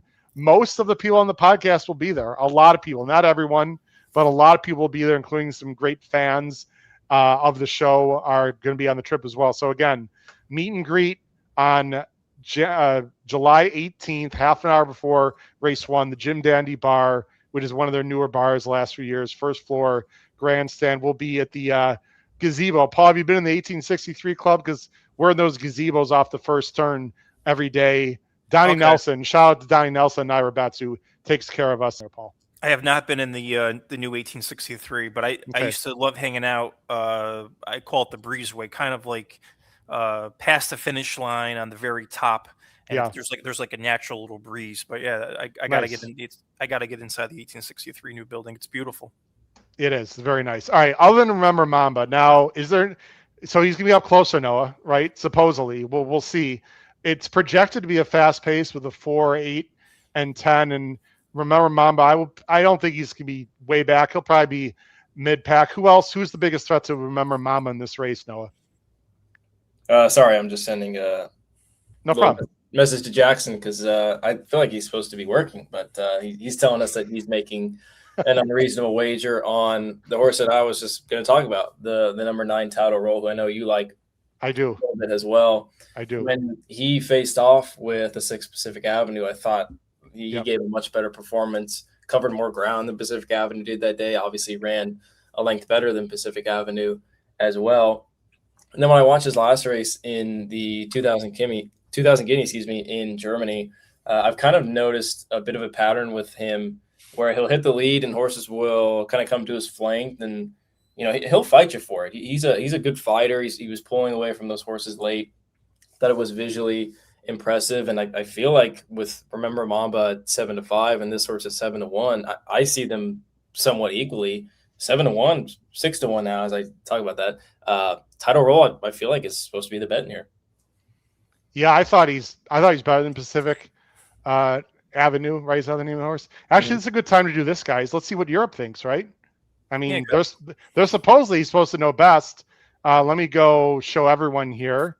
Again, if you're new to the show, you just joined us. This is some betting parlors in the UK, live betting. And they've got look at how low Remember Mamba is in Europe, guys. I mean, this should tell you something. Over a Godolphin and another Euro. Title Roll, I would say a little cold. They like the Appleby, but of course they liked the Appleby last time too, Paul. Yeah, a couple of things about this race, Howard. David Aragona had a nice stat. He was saying that Sherry DeVoe is 2 for 37 in greatest stakes on the turf in New York the last 5 years. Not that I don't think Remember Mamba knows that stat, but another thing about Remember Mamba, if you bet Remember Mamba here, and I like this horse a lot today, you got to be careful because the Transylvania and even the last race, this horse has it weaves a lot, kind of really green. And if you watch the head on the Transylvania, it was really bad. So I'm sure Ortiz is going to focus on that because this horse has a tendency to drift a little bit. And the other thing I was going to say was the 2 yesterday with Here's Johnny winning. I'm surprised the 2's not taking any more money. The 2's 14-1. I figured the 2 would be a little lower. Botas sit a nice trip on the inside. And I thought the morning line, Noah hit on it before. I thought the morning line was a little off this race. I love David. He does an unbelievable job. I can never do that job. But he had West End Kid as the favorite in this race. And I think I remember you guys talking about, Kyle was talking about on one of the shows during the winter. Remember West End Kid had that crazy gallop out. I think it was February 8th against Beautiful War. What an insane gallop out. So this horse turned out to be a really nice horse, and he is a nice horse, but I feel like he's a little cheap. I'm not surprised that the 3's getting hammered, but if the 3's got to clean that up a little bit because he tends to drift. And I don't know, if you're playing triples, throw the 2 in because the 2's okay. He lost to West End Kid. He lost to Here's Johnny. The 2 to me fits. I'm surprised he's 15-1, but maybe just because the 3's in here and he's not, he's getting ignored a little bit. Yeah, I'm trying to go ahead. No, I know you don't see what I'm doing. I'm trying to make some bets right now. So go ahead, Noah. You can respond to that. Yeah, no, I'm with you, Paul. I thought Botas, I actually bet him last time. I thought 6-1 was a pretty good price, and he was kind of an overlay in there. So I think people kind of expected him to maybe need one off the bench. And from what I saw in the replay, it seemed like exactly that. I think the connections probably got what they wanted out of his last race. And I mean, he wasn't that far off West End Kid. I would think he would be a little more fresh and ready to go, and you're getting much better price on him than West End Kid. West End Kid was one of those horses. I feel like when it comes to handicapping, some things I'm really bad at. There's other things I'm good at. I feel like I'm better than most at identifying vulnerable favorites, and I think West End Kid kind of fits that. I don't know how much he's really moved forward in his last couple of races, because the Keeneland race was obviously impressive. He covered a lot of ground with a wide post in that race at Churchill Downs. And then last time, he just got a very cozy. He was even money, and it seemed like he was going to kick away from that field. And I know, it was a slow pace. Maybe it's a little tough to kick away from a field when you're going so slow. I just wanted to see a bit more of a convincing win from him last time in the Pennine Ridge. And I just feel like he has to keep improving and take that step forward to the likes of this field, because this is a much better field than what he faced last time in the Pennine Ridge. I just haven't really seen that from him in his last couple starts. Absolutely. It's crazy. Look at William Walden, man, 29%. He's having a great year. But I'm not surprised to see the 3 getting pounded here today. I figured, even though that Sherry DeVoe stat I don't like, I mean, again, I'm not going to think about that right now. But I remember, Mom, I even thought the American Turf was a nice race too, because it was left with so much to do. And Stark Contrast is a nice horse. And remember, Mom was still closed that day. And then in its debut at Keeneland, going a mile and eighth, it cruised by 4 lengths. So the stretch out should be fine for this horse. And maybe you're right. Maybe Ortiz will keep this horse a little closer today. And go ahead, Howard. Sorry. Pacific Avenue. Let me talk about this horse a little bit. We got a few minutes here. Got a really weird trip last time. And I deep dive. I prepare for these shows. No, I'm trying to take. That's okay. No, feel free to. Actually, you can't take the PPs off. That's okay. You can leave your screen on. This horse got a really weird trip. Well, let me change that. A bad trip last time. Broke a little bit slow, and then these horses want to be covered up, guys, in general, unless they're on the lead. And at the Curragh, he was like he was out in the middle of nowhere. And just was sort of just out there, and then finally the jocks were able to tuck in. He ran on a little bit. I mean, he lost to Gstaad, guys. Now Gstaad won the Breeders' Cup Juvenile Turf, right, last year, and would be 2-5 in this spot, 3-5 in this spot. This is another Euro that I guess he can get the distance because the Kensington horse got the distance. So, but this is another horse that's bred a little more for a mile. I mean, Dubawi can go long, but Chamardal, the dam side, is a little more sprinty. This horse was 40-1 last time. I know it was in a Group 1. I'm. Is this just Appleby? No, is that why this horse is taking so much more than the 9? I mean, I don't understand this, other than people just gravitating to Appleby and Buick, which didn't sure as hell work very well in the Oaks. No, it didn't. I mean, this is a different circumstance, but I think that's probably the reason. It's just hard for me to believe that he's this much better than Title Roll after they faced off against each other and was clearly second best to Title Roll in that race on February 28th. Now maybe he's gotten a little bit better, but Title Roll, it seems like he's also progressed as well. I think maybe the one thing that he's got going for him, at least as of recent, is Gstaad. When I was watching the live show with you guys, Gstaad ran a lot better than I think you and Davey anticipated at Ascot. So maybe that race has come back to be a little bit more live than other people expected. But going back to the similar company, maybe he is better than this 9. I don't want to find out at 3-1. No, I think this is silly money. Howard, horses. Paul, what are yours? We got a few minutes here. Let's go to you, Paul, and then we'll back to Noah. Paul, give me your top 3 in the Grade 1 Belmont Derby. Definitely we'll go 3 over the 3-2-1. I'm thinking maybe the 1 can suck up a third. I was just going to say, who do you guys think in this race is going to be on the pace? I mean, I guess the 8's going to be sitting close, but I'm worried. Well, In my notes here, this is the thing I was talking about. I'm afraid of a 50 half here. I don't know who's going to be on the front here. I mean, maybe the 8. This is what's scary about the 8. I mean, I hope they go with the 8 because, I don't think the 8s are like a speed horse, though. They've got the 10. The 10 the 10 has to go. Like, if the 10 doesn't go, no, I don't know what the hell the 10 is in this race for. We've seen. I don't think the Belmont Oaks was a weird pace situation. I think the Suburban definitely was, and West End Kid's going to be 4, but he doesn't need the lead. I mean, Touch of Fire has got to go. Flavian's got to send, you'd think. I'm not crazy send, but he's got to be out there. They've got the 4, who doesn't look like a speed horse on paper, but didn't break great last time and should be a little more forward. I don't think they're going to be blazing, but I think it's going to be honest. And I really hope, remember, Mamba is only 3 or 4 lengths off at Noah. By the way, complete side note, very selfishly, there's an Adelphi horse named, everyone remember this name, by the way, as I go full screen. We got, 2 minutes to post here, I think. I don't want to make sure we don't miss it here. Oh, they're still in the paddock. Yeah, it's a little delayed. Do we know what's going on, guys? Chris said there was a saddle mix-up between the 7 and the 8 or something along that nature. So I don't know. They're still in the paddock. Like they put the 8 number on the 7 or something? I don't know. I don't know how you screw that up, but I don't know either. Interesting. Okay. Well, there's plenty of time to talk here. I'm just looking at so JR, we're just having fun, man. JR, just by the way, his comment before wasn't pointed at anyone. It's all good, JR. We can agree, disagree too. Although again, JR is just making a point. So thanks, JR. I really appreciate that. Okay, let's see here. I'm just looking at. We have plenty of time here. Look at Sylvain. Noah should change his name to the Delmar Gentleman. Wow. I don't think Noah's ever been confused with gentleman, but okay, well, we can go with that.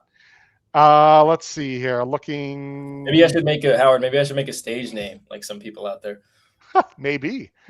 I'm just looking at other people in the chat. Marco Lou, what's up, Marco Lou? How you doing?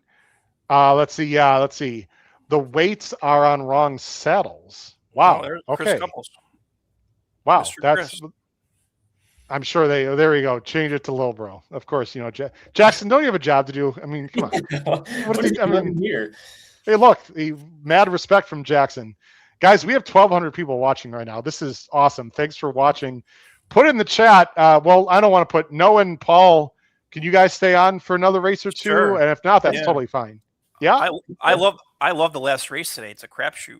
I sort of like. Oh, let's put it in the chat. Are people interested in staying on for the last 2 races after this one at Saratoga? Well, we'll stay on. Yes or no? Should we continue the show for another 45 minutes after this race? So please put in the chat if you're interested in staying on. I'm assuming people are. They are. I'm looking at the feed. They are still walking around the paddock. So, okay, 3-2 on Remember Mamba. I would like to see. Oh, I didn't finish my statement. I'm all over the place. Number 2, Botas, was working with a horse named Antonelli. Noah and Paul. Noah knows this horse a little bit. Mm-hmm. Antonelli, Paul, is a name that people need to remember. I don't care if this horse takes money in his debut. Antonelli is a 2-year-old Golden Pal colt out of a Storm and Hot mare who is a nice stakes place sprinter. This is a horse trained by Miguel Clement.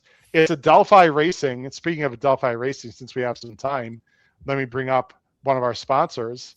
There you go, top of the screen. If you're interested in Adelphi Racing Club, great people, Matt Cuter. I have ownership of pieces with them. Antonelli, Paul, is a $500,000 2-year-old Golden Pal colt, the most expensive horse ever bought by Adelphi. I spent some money on this horse. I'm not going to say what, but for me, this is not like a micro share. Let's just, high 4 digits. I'll just leave it at that. And not only that, we have people in Team HHH, Noah and Paul, that are also part of it. He had his final work very soon. He might run Thursday next week, but I think he's going to run in about 2 weeks. Probably going short, maybe going long. Again, Miguel Clement trains the Golden Pal colt. Remember the name, folks, and if you're a Formula One racing fan, you know that name. Antonelli could be a very nice horse. I'm crossing my fingers for yours truly, and especially Adelphi Racing. Just remember that name if you see in the PPs coming up at Saratoga in the next few weeks. Now, why did I bring him up? Because Botas was working with Antonelli, actually, and worked, I would say, pretty much even with Botas. So I'm not trying to knock Botas. I'm just saying that gives Antonelli a little more credence. And Paul, I don't know if you watched the races yesterday, but there was a first-time starter for Miguel in a turf sprint, a Flightline horse, the number 9. Yes. I can't remember the name of the horse now, that finished a really good second. And Antonelli, Noah, completely outworked that horse in the morning. So Well, Anyway, that being said, the Buglers with their wonderful USA cowboy hats are bringing them to the post 7-5. I remember Mamba. I have 3-1 on him already. So if he gets a good trip, I think he's the horse to beat, especially Noah, because the Euros are a bit meh on the board. yeah, I think you're spot on with that. The problem is the last 2 races, the horses that were taking some serious money, first of all, they didn't break. Second of all, they didn't even hit the board. So doesn't Yeah. vote for Remember Mamba, but he's also one of those horses where he doesn't really need to break. I mean, he's come from way out of it in his last couple of races. I just would prefer if Jose was a little bit closer, because I think, like Paul said, this pace scenario is a little murky.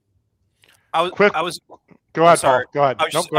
I was just gonna say I'm gonna play a pick 3, and Okay. you know what, you guys are horse players, you know how this goes. So since Tuesday, since I've been looking at the PPs, the last race of the day today, I love the David Don course, Force of Mischief. He's the 10. Mm-hmm. He had a terrible trip last time. You got to watch the replay. Ridiculous.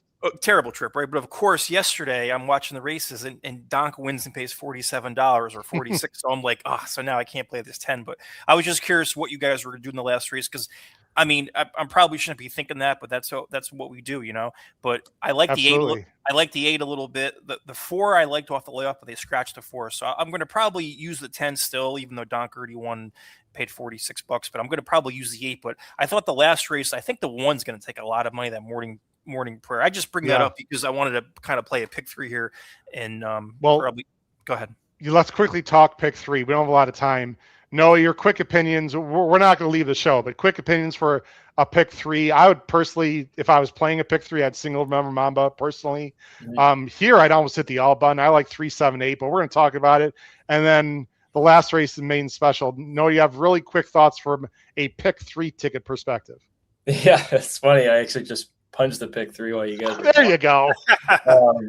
So my ticket is 3-9 with 1, 2, 3 with 1. Paul, I would recommend that you use the 1 in the last race. I figured the only speed that hung around in a race that completely fell apart. I mean, it's one of my favorite angles, one of Jackson's favorite angles. Yeah, there's not a lot of speed in that race either. And then I'm using the 3 inside posts. I'm putting my money where my mouth is, just to see if the inside is really as good as I maybe think it is. So you're not using the 8 or the 10 in the last? I'm not. Okay. I typically play my pick 3s. I figured Howard liked the 10 a little bit because the 10 had a nice gallop out, and the 10 had a terrible trip. And the 8 actually had I know the 8 was 37 to 1 zap the ghost, but the 8 ran okay a little bit too. I'm just looking for a price. Well, the 10 was 50 to 1, but I think a lot of that's because of the jockey. You're not going to get the same price you think on the 10. If I were playing a pick 3, ladies and gentlemen, which I'm not, I would single Remember Mamba. I would use as many in the next race. I'm not an all button guy. I'd press up 3, 7, 8, but I'd use practically everyone. And then the last race, I would go 1, 3, 10. I would try to beat Chad. I know the 11 can win. I thought the race last year, and Noah, that the 11 ran on was fine, but I thought it was a weak field, and he's got she right? She got a tough post. I think the 3. We'll talk about the last race because people want us to stay on, guys. So we'll be here. But I thought the Miguel Furster guys, it's a Lydia B or something B. Lynn's Legacy. Lynn's Legacy. Oh, out of Lydia B or something. Yep. I thought the 3 first time starter is very live in the last race. I would try to beat Chad with the 11. So, Paul, to answer your question, I'd go 3 with as many as possible with 1, 3, 10. Try and beat the 11. Besides, if you're singling the 3, Paul, in the first leg, like I'm recommending, you really don't want to use too much chalk going forward, right? Absolutely. You know, it's funny too, because the next race is really interesting. They're doing that crazy mile shoot out of the. I don't like how they do that, but you know, not many people talk track variant. But look at remember that Belmont week up at the spa, how the track was so fast. Look at the 1 Bank Frenzy, the variant that day. I think June 3rd. I think that was a Wednesday. But anyway, the variant was a 1. I can't remember the last time. Noah probably sees a lot of 1s out in California betting Santa Anita. But that Bank Frenzy he had a 1 variant. I mean, that track was so hard that day. And the commentator, I thought the 1 had a little look drawn inside now, and I know the track won't be rock hard. But the 2, I think you talked about it, Tarantino. That horse might be in the front end, just out there by himself. So I thought next race is a fun race. You can go a lot of ways. So I respect you, Howard, spreading, because I'm not a big spread guy, but you might have to in that race. All right, they're loading, guys. We'll have time to talk about that race. I need to remember Mamba in the contest. I'm just going to flat out say it. I'm not all in, but almost all in. Let me put the sound on.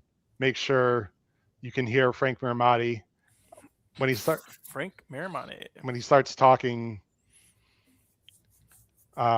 It's funny. I was really good earlier in the day, and it got great trips and whatever. They are loading, but I don't think Frank's saying anything yet. Loading in the gate for We're the good? Grade 1 Belmont Derby. We're good, guys. Sound? Yes? Good. Hello? Yes? Okay. Yes. Yep. All right. Good luck to everyone. Remember Mamba Mamba. goes Let's in. do it for Kobe. He's 3-2. Here's third Pacific coast. Avenue. The 6 is 7-2. Here Good to luck know. to everyone. Again, if you're watching, Fox has the rights to the video. Turf We're going to play Star the goes audio up. only.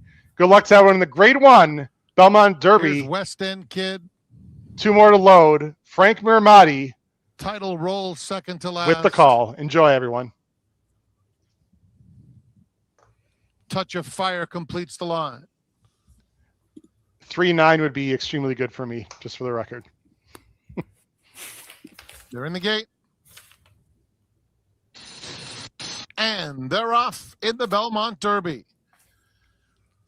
Third Coast is the quickest out of the gate. Touch of Fire is rushing up out in the center of the course. Title Roll is up there too. And West End Kid is taken off the pace, has to be wrangled back to do so, but settles now comfortably in fourth. Just in behind them, Remember Mamba, who's a little closer than maybe expected, 5 lengths off the pace.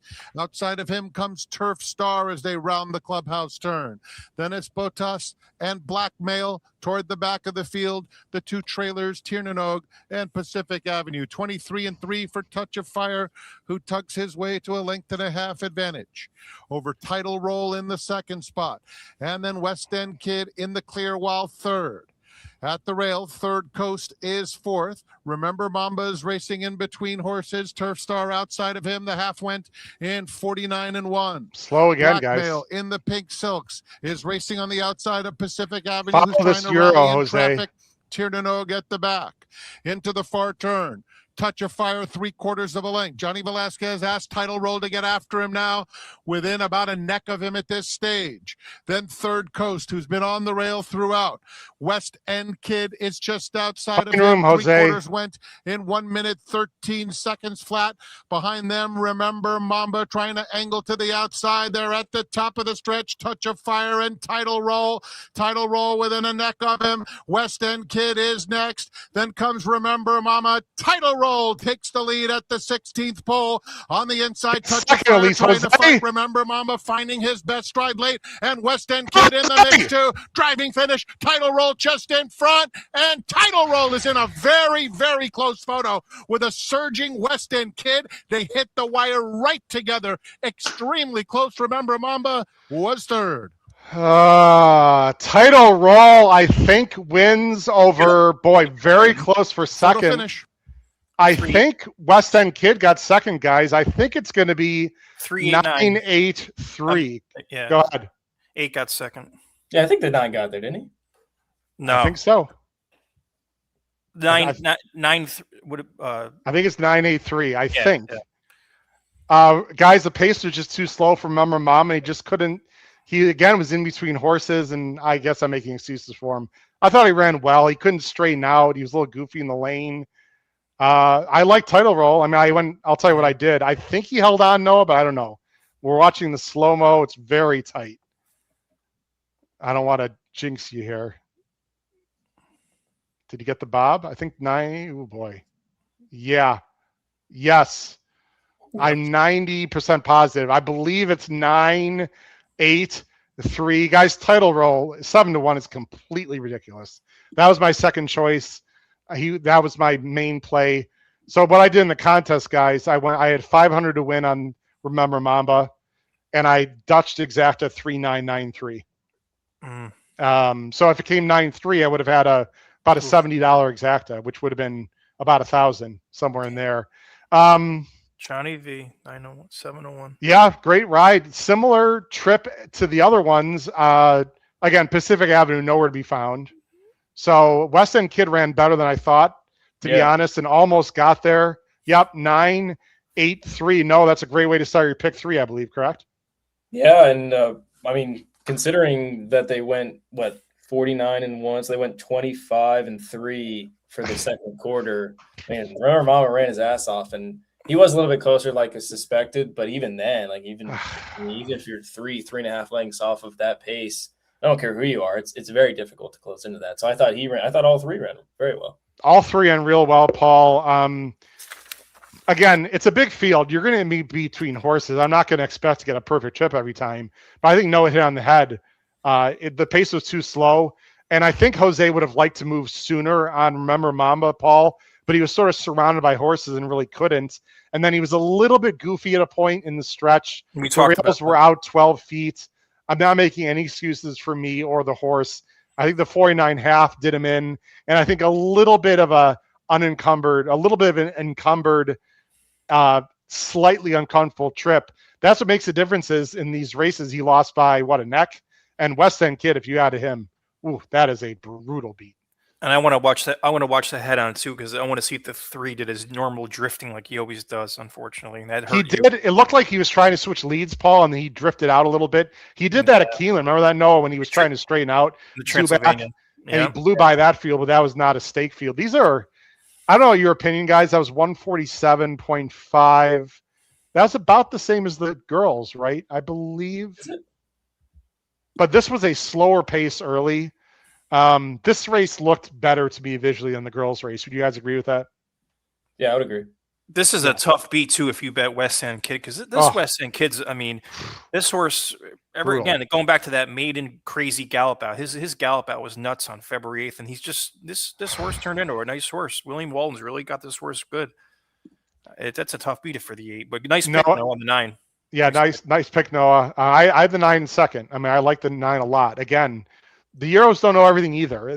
What that shows you guys, ladies and gentlemen at home, just remember this going forward. Not all Applebee's are the same. You have to do your homework. I'm not sitting here saying you all were wrong and I'm right. I'm just saying, Noah, that the Applebee's and these Godolphins are overbet. These are not Rebel Romance running, right? These are younger horses. These are not even their best horses, Noah. Their best 3-year-olds coming over here. So sometimes you just got to play against. Look, I have $125 left in the contest. I'm effed basically at this point. No, I want my 2 top choices mainly all day. I did hit a nice exacta to get into that spot with the in the Sanford because I like the 5 in second. So that's what got me to 1,200. And my top opinions all day were Anna Correa and Remember Mamba. I have no regrets. I thought those were the 2 best horses. One got a horrific trip and didn't run great, frankly. Remember, I thought ran well, just circumstances. I suppose, Noah, from a contest perspective, I could have done a saver win bet on title roll. Any thoughts? Because I did it exacta instead, which would have paid a lot more. I know it's red boarding now, but what would you have done if you were me there, if you liked those 2 horses? Again, I did $500 to win, and then I spent $150, Noah, or $100 in Dutch exactas. I suppose I could have skipped the exacta and do 100 to win on the 9. Yeah. But I did 500 to win on the 3. I feel like I'm taking money away on my best opinion then, which was the 3. Yeah. The 3 would definitely get first or second, no, was my main thought. I think that's probably the way to go about it. I think what you did was how you're supposed to, especially if you have that opinion. Because when you're looking at this race, you probably obviously thought that Remember Mama, if he didn't win, was most likely going to get second. I know it's hard to predict that he was going to be a little more pace compromised than he was. And I think some of that also, in part, give credit to West End Kid, who ran a lot better than I think you and I both expected. But yeah, I thought from an opinion standpoint, I thought a 3-9 or a 9-3 was likely. You could have maybe just put that other money on the 3 to win.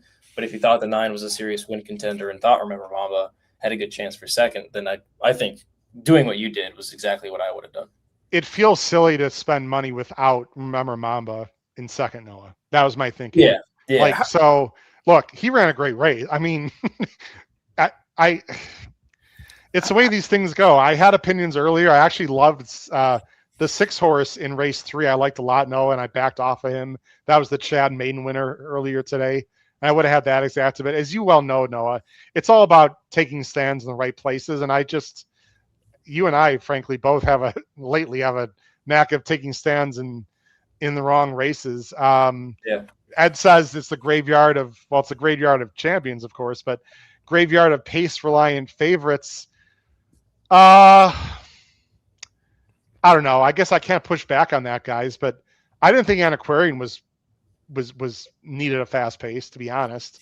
And remember Mamba, I don't know. I don't, he was mid pack. I just don't, Yeah, Howard. I just don't think he got the best of trips, but a good trip and not a great trip. Yeah. Go Going back to the contest play conversation, Matt was suggesting save or double, which I think in most instances I would agree with. But I think from your standpoint and your opinion, I know you use 3 in the pick 5, but I think you think that using 3 is, not super likely. I mean, there's probably 6 horses that can win that race. So I think from that standpoint, it's a little more difficult. Whereas you have a small opinion on a decent, price shot, probably should have been 7-1.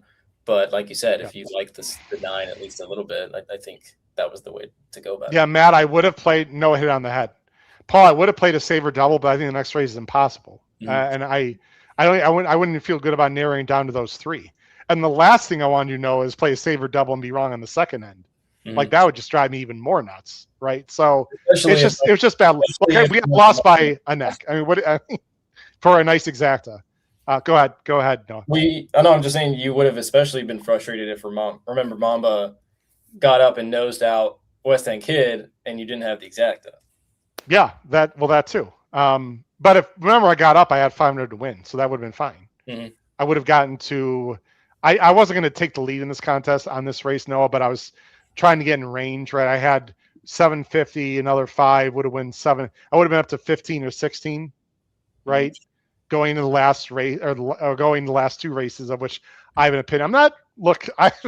As Matt Miller knows, especially, I'm capable of pulling some crap out of my ass in the last race of contest. So I still have $125. You can do damage with that. I'm, play a very short trifecta, like a cold punch exacta that could pay, 20-1. Paul, things can. I mean, this is a tough game. So I mean, and it's a big field in the last race, Paul. So that's why I wanted to save money for the contest for the last race. You did the right thing. You bet who you liked. Howard, side question. You were mentioning Kobe before. Who you take in Life on the Line in their prime, Kobe or Mr. Bird? Ooh, that's a good one, right? Wow. Well, I know I've got a few years on you, Paul, but not that many years. If I recall, you mentioned your name on the radio, or your age on the radio show. I'll answer that question in a second. Title Roll pays a ridiculous $16.68. West End Kid $674. Remember my $270. Dollar Exacta pays $47. Wow. And I gotta believe some people have that in the contest, Noah, just because I had West End Kid. I mean, I had that. I think on the show I had 398, guys. I have to go back and look. If someone looks at our show from Thursday, I'm 95% positive I had 398.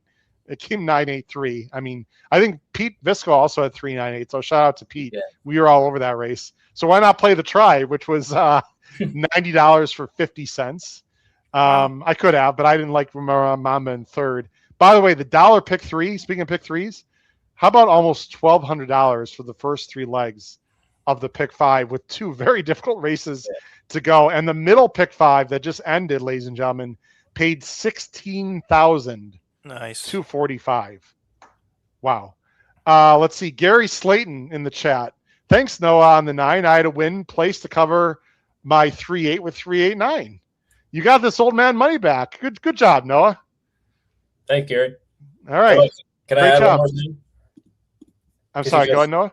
Because you guys are curious, I'm just in terms of times with the Belmont Oaks. The Belmont Oaks was 147.77, and then this race that they just ran was 147.55. So it was pretty comparable, but the horse in the Oaks was 3.5 legs clear of everybody. So yes, the next closest horse was in the 145 range. So and the Oaks was what 48.3 to the half. I'm trying to remember. This was 49 point, like almost a full second slower, I think. Yeah. So they were flying home. Like these are better horses, right? I mean, that's why you got to look at incremental pace, Paul. When you look at the buyers, like that buyer might not come back that much better than the Oaks, but I guarantee you the time form and the Sharpies, and we'll have that figure better in the male race and the female race, I would assume. Yeah, I just feel like for me today, I'm betting horses that aren't on the front, and I'm going to lose. too many times return over home today. My horse is third and fourth and fifth, so I don't know if the track's speed favoring, but it seems like you want to be close today on both surfaces because it's hard to Well, make up ground. I don't know. I know the 6 earlier today, Paul, came from last practically in one. I don't know. I just think it's been slower paces. Here's what we're going to do, guys. We're going to take a look at the NYRA leaderboard, and then we're going to give everyone a 2-minute break. Okay, guys? Let you stretch your legs, get something to drink, Paul and Noah. Let everyone at home relax a little bit. Again, this is the HHH Racing Podcast. Talk about people wanting a BCC, Noah. Take a look at this, my friend. This is insane. This NYRA contest has completely Wow. exploded. May I remind everyone that you started with $200. Started with $200, and we are up to $7,800. This is just completely nutso. And because I'm a math guy, this is what we're almost at 40x right now to be close to the top right now. Sorry, go ahead. 2 races to go. Yeah, with 2 races to go. Again, there's a $10,000 seat on the line. There's also money other than that, but Walter Twarkowski with 7,800, Brandon Fick 7,300, Nevada Smith, etc. Some of our family members have dropped off a little bit, including me, unfortunately. I see Nick Tamro is in 10th, Frank Mustari is in 7th. Chris Couples is certainly capable of doing something, but he's got a long way to go now. But I wouldn't put it past Chris to do something crazy here. He's at 920, and it really drops off. I don't even know. Actually, I should be on here. There we go. I'm in 44th. I only dropped down 37 spots, guys. But, look, I'm here to get a BCBCC, Noah. That's it. That was my main play. I love to get second or third, Paul, but I'm not going to. I have 0 regrets right now. The only thing I regret is a bad break and an unfortunate finish with Remember Mamba. That's why we play, my friend. You got to take your chances and go for it. And I have no regrets, Paul, with my last 2 picks, to be very honest. No, you're playing who you like. You got to keep swinging, man. Yep. Well, I'll be swinging in the last race. Let's do this, ladies and gentlemen. Let's give everyone a chance to catch their breath. Let me set this up, guys, on the screen. By the way, Noah and Paul, really appreciate the extra time you're going to give. And again, if you have to leave, let us know. But we've got 2 more races left. I'm sure the contest goes to the end, and we got guys. I'm looking right now. Noah, you ready for this? This might be a record of live views on the show. How about 1,700 people watching right now throughout the country? Thank you so much for supporting the HHH Racing Podcast. I'm Howard Kravitz, Noah Maher, and guest fan Paul Patane. Paul, you came on a good day, my friend. Exactly. No one's going to any carnivals. I would rather just watch horse racing on TV and bet the ponies than beat the state fair or whatever the case might be on the 4th of July. All right, we're going to be back in 2 minutes. Do not go anywhere, folks. Again, please stay tuned. We're going to take a quick commercial break. We'll be back in 2 minutes. Let me put that on the screen for the last 2 races at Saratoga and maybe talk about some other things as well. Stay tuned to the HHH Racing Podcast, everyone. We'll be back.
Welcome back to the HHH Racing Podcast. I'm your host, Howard Crowds, on Noah Maher and Paul Patane, as we're live on the 250th birthday of the Grand Old USA, and we are betting ponies, mainly talking Saratoga and some other places as well. Thanks for watching. We have 2 more races left in the late pick 5, and we got to do what the peeps want. And the peeps say, Howard, stay on air. So we're staying on air for another 45 minutes or so here at the most. Thanks for watching. Very exciting day with some really close finishes and big time prices. Noah and Paul, if you're alive in the late pick 5, wow, you are alive. Some Bufo bucks right now. And the next race, in my opinion, guys, which we're about to talk about here, race 10, is there's no more graded stakes, but there's a very nice allowance race here coming up, and then a main special weight turf race, and there's a lot on the line with contests, including at Twin Spires and NYRA, the BC seat. No, I got to tell you, if you're alive in this pick 5, you are alive to a lot of money, and this next race, to me, is the most difficult race of the entire pick 5. Yeah, we've seen some prices for sure. I think before we went on break, he said the dollar pick 3 paid $1,200 for a dollar. Yes, sir. Which is just absolutely insane. So that there's a possibility, especially if you catch a somewhat decent price in this race, that we could see some carryovers. Not only in the pick 6, it's probably unlikely for the pick 5, but pick 6 definitely. That'd be nice to have a carryover into tomorrow. But let's try to get these people some winners on our way home. Paul, I think what we've seen, because we don't always have Euros running, of course, at Saratoga, and not during our live shows. I'm not going to say I was right, Noah was wrong, I was wrong, Noah was right. It's not a question of right or wrong. But Paul, as you know, you've been doing this a long time. You're an excellent handicapper. You have to do your homework, and you have to have opinions. If you don't have opinions, you shouldn't be playing. And my point with the Euros is not every Euro is the same. With technology these days, Paul, there's really no excuse not to be able to watch replays and do as much research as you have time for, because if you're not going to do research on the Euros, you might as well skip these races. Not every Euro is the same. Great point. And I like what you did too, Howard. You had that graph of the who's taking money. That's good. That's the tricky thing. I'm a big replay guy, and that does kind of hurt me a little bit. Some of the replays, I don't have access to all of them overseas, and that's tricky. And if you're going to step your game up, replay is for one thing. It's amazing to me. I'm a huge replay guy. How many people don't watch replays? I love watching replays. I do too. I have a best friend who many, many years ago started watching replays, and I was like, he was on it way before me, and that's what he did. And it was just, this was, before all the different services offered them. We were watching replays at Saratoga inside the clubhouse, on the replay machines. And then obviously as the internet got going, I'd probably say like 03, 04, you could get them on the internet. But I remember many years ago, and that's such a key thing. But overseas replays are tricky. You got to have the tools like you do. And I like how you got your who's taking money or not. That's a good service you got there. Well, I appreciate that. And for people that can't watch replays, again, we have excellent tip sheet. Look below the video player. We have, again, I'm assuming there's some people that are listening and watching that are maybe new to the show. No, we've got great tip sheets that are out on Saturdays only. Very inexpensive, very profitable. Look below the video player on YouTube. I'm looking at our numbers right now, Noah. We have a ton of people watching on X. Very few people are watching on our YouTube channel. But if you're watching on X, go to our YouTube channel, look below the video player. It's very inexpensive. It's very profitable. We have tip sheets for races all across the country on Saturdays. And then, of course, we have our specialty tip sheets. The Saratoga tip sheet, the Saratoga only tip sheet, and our combination Saratoga Del Mar tip sheet. Let me put us on full screen. No, that's not going to work. Let's go this way. Those have closed, but if you email me, if you want the Saratoga only tip sheet, email me. We can work it out. If you want our special Saratoga / Del Mar combo tip sheet, email me. We'll work something out, even though the deadline closed Wednesday. But again, what is alive is the tip sheet that Noah mainly writes below the bottom of the screen, which is our Del Mar only tip sheet, which is available for another 2 weeks. In terms of replay watching, Paul, and we'll get into the next race. Let me make some suggestions for those of you out there that may not be familiar. First of all, and Noah, I want you to comment too, because I know you're like me. You're a big visual guy. obviously YouTube, Paul, everyone has and can watch. If you have most ADWs, Noah, have replays of European racing. Depending on your ADW, depends on which races they will show. But I would recommend highly that if you can't find something on YouTube, go to your ADW and look up replays, because most of them do have, especially the more pertinent tracks in Europe, even some lower level ones too, as far back as more than a year. No, usually.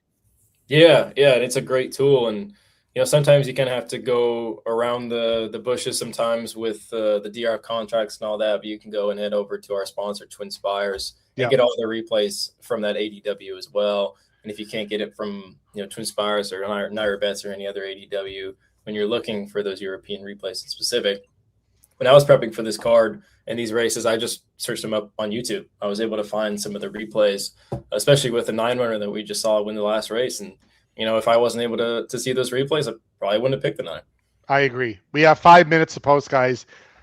Excuse me. Coming out of the Wilson Shoot, 130,000 optional claiming 110. The 4 is scratch. Is a 9-horse field. I know Andy Serling and our good friend Jackson Muniz like the 1 Bank Frenzy. As Paul correctly mentioned, coming out of a crazy speed bias track during Belmont weekend, he was wide almost every step. Guys, I don't think the 1 is that good though anymore. I don't like the 1 in this spot. Full screen. The problem with full screen, the 3 guys, is he's 0 for 9 going a mile. Great Although point. but he does have 7 second thirds. I'm talking about the 3 here. That would be my top pick still. I have a weird feeling, guys, that Safi is going to put a little more speed into this horse, even though I know he's 7. To me, no, this is number 1, a very trip-dependent race.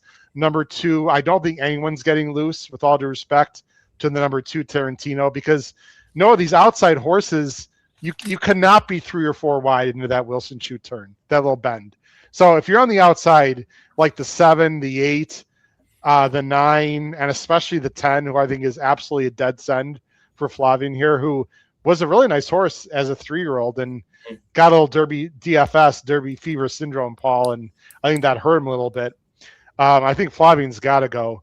You have to make decisions out of this Wilson Shoot, Noah, as we've stood next to it literally feet away several times. With that little bend, if you're 3 or 4 wide going to this first turn, is a complete death sentence. You either have to send or take back. Yeah, that's exactly right. And obviously it's going to be pretty apparent that Tyler is going to try to get to the lead and show some early speed from Tarantino, just one path off the rail, and he should have no problem with that. But the big question with this race is, like you said, which of the outside horses end up showing that early speed to kind of press him around there. You would think Flood Zone, he's got some pretty natural early foot, and especially with that outside post, you would think Pratt would be pretty adamant on getting some forward position. Time form pace projector doesn't suggest that that's super likely. Maybe Tarantino is just much faster than those other horses, but I think there's definitely still going to be some intent from post 8, 9, and 10 for sure. Of course, they had a fast pace in the Belmont Derby too. And look, I love pace projector. Yeah, I would say 8 times out of 10, no, they're correct. In fact, sometimes, Paul, you watch races and after the race, you go back, look at the pace projector and like, wow, that's exactly what they said it would be. Usually I say that a lot more than, wow, that was not even close to what I said it would be. I think there's going to be a lot more speed in this race though, Paul. If this was a regular 1 mile race, like coming out, let's say at Belmont with a, out of the chute, just with 1 turn instead of this like 1.5 turns, I don't think the pace would be crazy, but I have a feeling there's going to be a lot of horses, like I said, gunning for the lead. I expect a fast pace, which is why I do like the 8 quite a bit in this race as well. I fell on the 7, and I remember on the Thursday night show, Paul liked him too. He picked the 7. The 7 is cutting back in distance. Yep. Likes a spot 2 for 2. The 7 makes a lot of sense. I agree. What's he 7-2 right now? He's the 7's okay. I like Paul's pick there. I mean, I thought the Blame was a pretty good race. I know Original Sin didn't do nothing today, but the 7 was probably kind of over its head there. But the 7's a little scary. The other horse we talked about, the one I know you don't like the 1 too much. No, I don't. That's a low price, Howard. I agree with you, but the 2's tricky. This is just a tough race. You made a great point of the 3. The 3's 0 for 9 in the distance. I can't play the 5. I've seen better days in the 6, and I have no idea what to do with the 10 horse. Again, they're not playing Pratt, so maybe you're going to get a price. I thought that horse would get a little more play today, coming out of those cheap races at Tampa, but who knows? Maybe Pratt can somehow get to the lead on the 10. I think the 10's going to try. That's a tough post though out there. He's going to have to get over. That's not easy. It's a tough Very race, tough. man. I'm taking a look at the weather only because I know Matt Miller his ears just perked up, Noah. He can't wait for me to tell out the weather. I only say that because I'm watching the feed and it looks like it's darker or cloudy. And it looks like Saratoga is going to be fine. Okay, so it's just clouding up.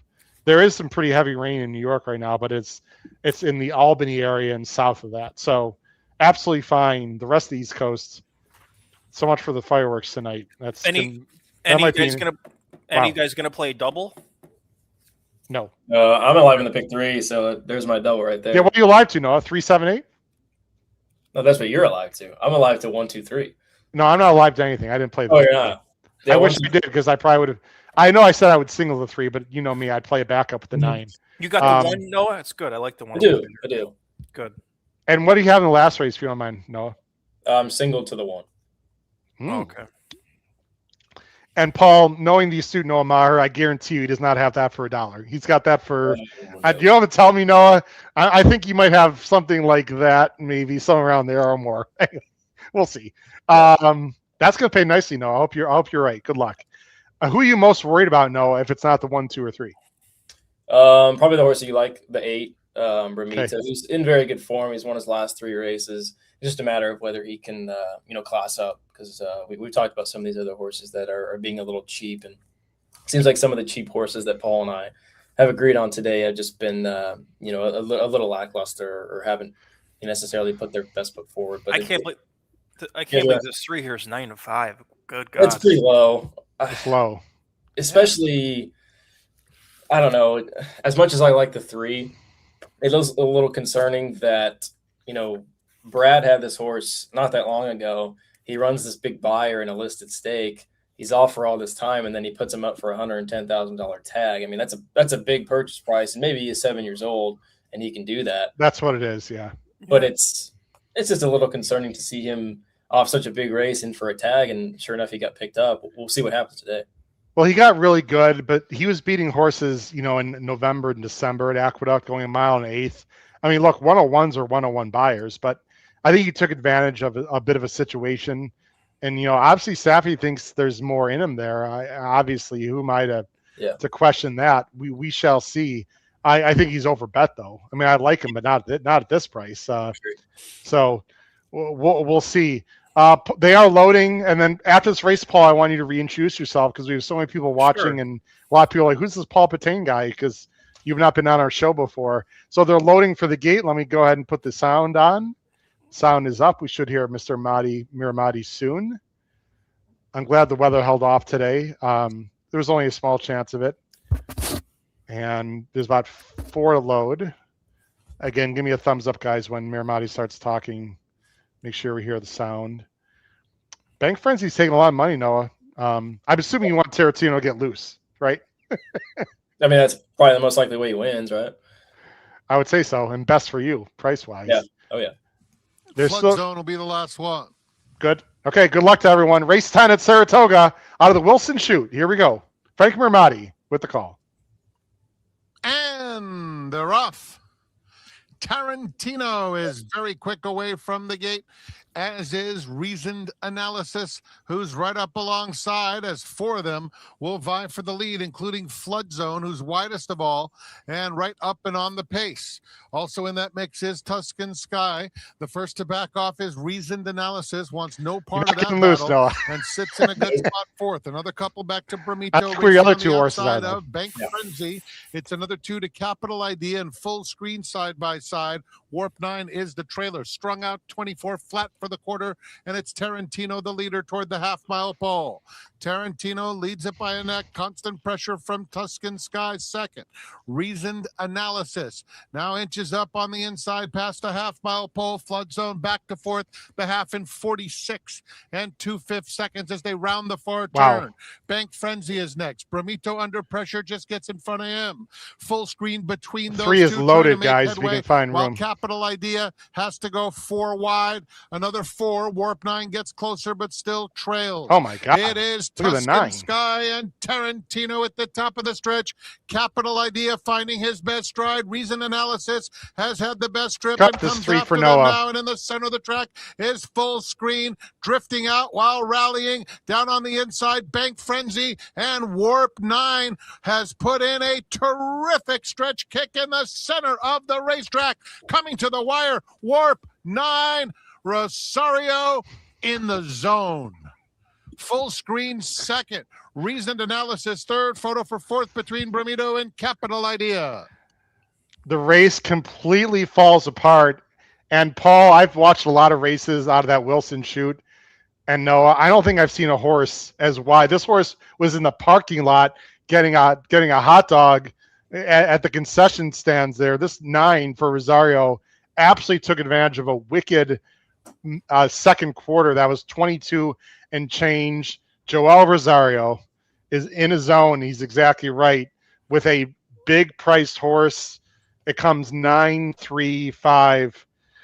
No, it's just not our day here on these closing races. What can I tell you? I wonder.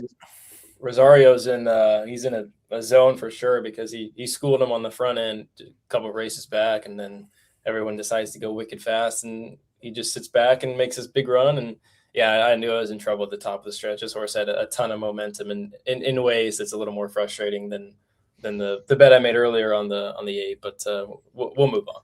I thought Full Screen got a pretty good trip. Really, I don't really have an excuse for Full Screen. By the way, Warp 9. Remember, Paul, I said I would single run around and hit the all button because I'm not usually an all button player. I am not an all button player. This race just stunk to high heaven when I looked at it starting on Tuesday. And when I say that, ladies and gentlemen, I don't mean it was bad quality. Very good quality. This race looked impossible to me. And sure enough, longest shot on the board at 17-1 for an underrated trainer and Harold Weiner, who races a lot at Parks, I believe. The turnback angle, Paul, comes up again. I wonder if Andrew had this horse, because this horse is at Parks. He probably knows this horse a little bit. I'm looking at our group chat. He's a Parks guy, you know? Yeah, I don't know. But I still call it Philadelphia Park, but it's fun. This horse lost to Phillies Fog last time, too. Yeah. Oh, interesting form line. Yeah.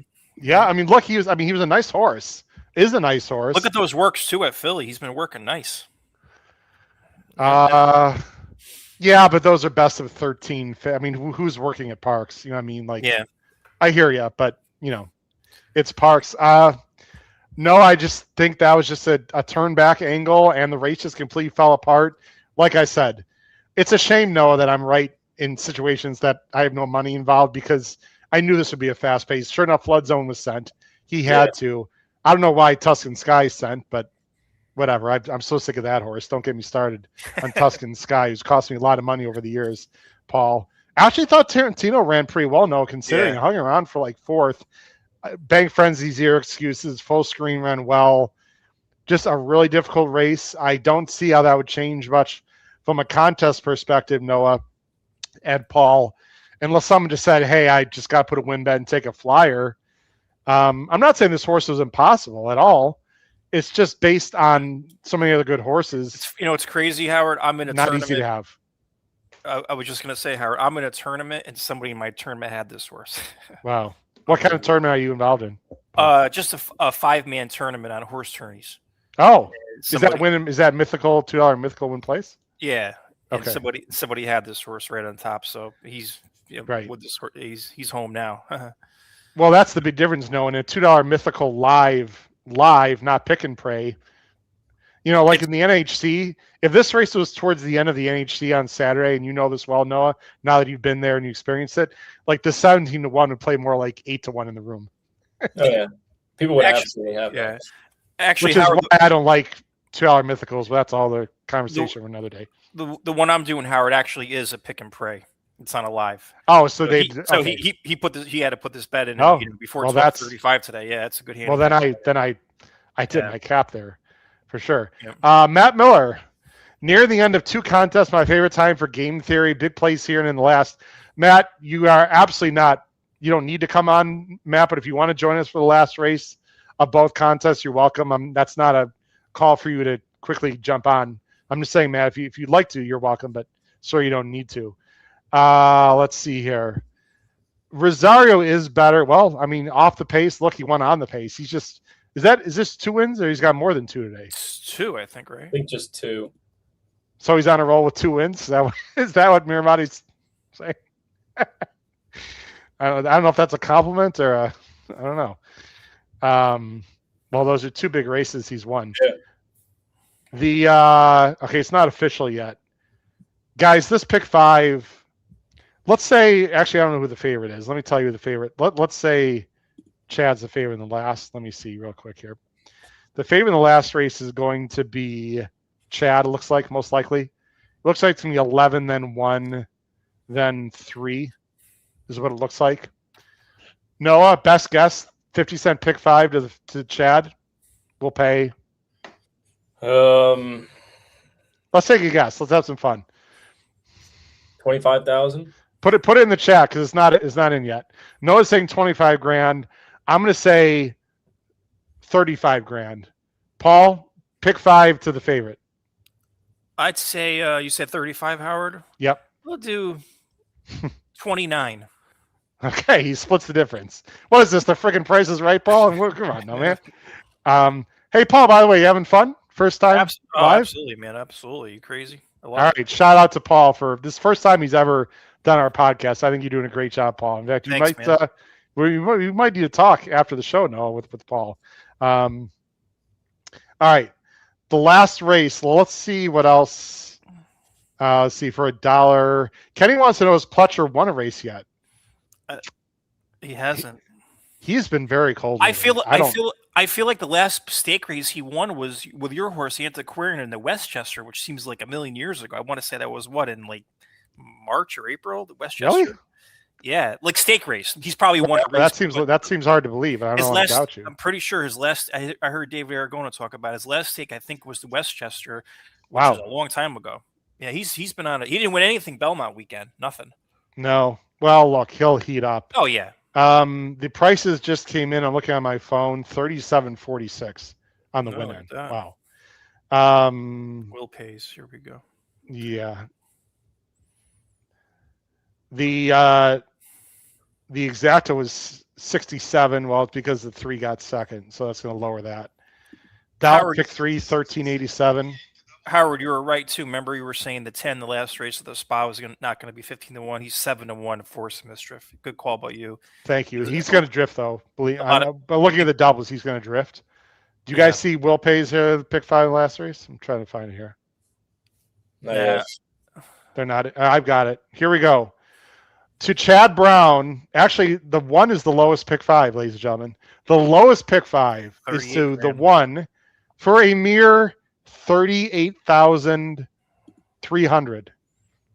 Wow. I was correct, but not to Chad. Chad pays 44 grand. Guys, there are 2 pool shots, by the way. Anyone alive to the 5 and 9 out there can prove it. If anyone who's listening and watching is live to the 5 and the 9, and you can actually show your ticket, please cover up the serial number. They'd be alive to the whole thing, which is 1.126 million. Wow.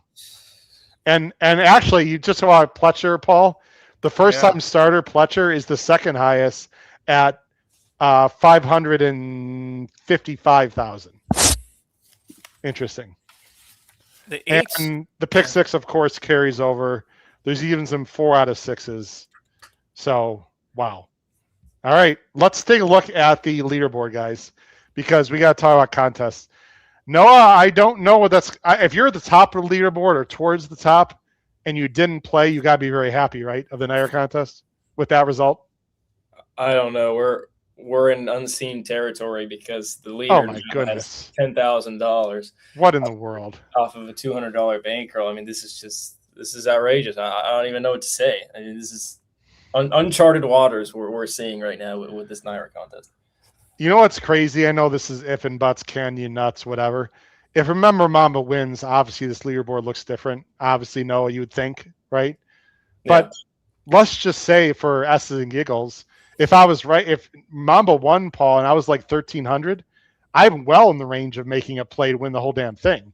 Of course, it didn't happen that way, but to be at the 10,000 right now, I can't even tell people how crazy that is. That's just unbelievable to be that high in a contest like this when you start at $200. Let me just show the prize pool again that people are playing for through NYRA. There it is. That's what everyone's playing for through. Let me make this a little bigger. That's what everyone's playing for through NYRA. They seeded that 10,000. This has got to be. I don't know. I'm sure. Maybe we'll get Jackson on Pacific Horse Players to mention it. No, I think this got to be one of the most highly contested NYRA contests in their history in terms of numbers. And I think that 240. What was it? 244 people playing. I think. Let me see. Mm-hmm. Yeah. Well, I get when you seed and you're giving away 10 grand free. No, that's what's going to happen, right? Yeah, no doubt about that. And I was just texting Jackson on the side. I mean, him and the coworkers have to be ecstatic. I think Jackson's trying to explain to them like what an accomplishment this is, and I don't think they exactly realize what they have accomplished with all these people in these massive totals. So I have a feeling that they're going to keep doing this as soon as they can. Even the Twin Spires contest is big. In top 6, interesting spot for Matt. Not that Matt needs any help at all, but it's fun to talk about, Noah. Top 6 people get a $3,500 seat here through nice. Twin Spires. Wow. If you're Matt, I don't know. Let's see if he made it. He didn't. Oh, he hasn't made a bet since race 5. Wow. Depends on I don't know. He probably bet some money on the double if I had to assume. I would assume that he didn't hit it. Let's just say that he's around 1,000 or more. He's got to make up about $400 or something in that range, or maybe not. We don't really know. Yeah. But there's people behind him like Mikey P and other people. What would you recommend? Let me put it to you this way: what number gets him to 6, Noah, to end this contest, in your opinion? Oh boy, it's interesting because there's such a big gap between 4th and 5th. And 5th gets you 2,000 right now, but there's going to be so many people behind him with such a compact leaderboard that a lot of people are going to be probably targeting that 2,000 number. So I would probably say 25 to 2750 ballpark range. Really, you think he needs to go that high again in the top 6? Yeah, especially if the 1 or the 11 win this race for sure. I mean, people behind him are definitely going to have it. Well, but I don't think people are going to have the 9. I would say 2,000 gets him there. Well, there's probably a lot of people that just avoided that race. I mean, we couldn't have been the only 3 schmucks that thought that race was impossible. I don't know. I think he's going to need more like 2. I don't think he's going to need as high as you think, but we'll see. Good luck to Matt, who is trying to get a seat there. We got a new person in the chat, Brant Frey. Hey guys, new to live bankroll tournaments, but I'm leading by $4. Hey, great job, Brant. Top 2 secure money, but a significant drop. 3rd place is $60 back. Any tips on how I should play it? I'm leaning on the 1 here. Okay, so Brant, I'd have some questions. So this is live money, obviously, right, guys? Top 2 secure money, and then 3rd is $60 back of 2nd. I'm assuming. I'm not sure. I think there's probably a $60 entry fee, and he gets his money back for 3rd. That's a okay. Okay, so I'm assuming this is a live money tournament. I would assume, Brant. He's leading by $4. Oh, 3rd place is you get $60 back.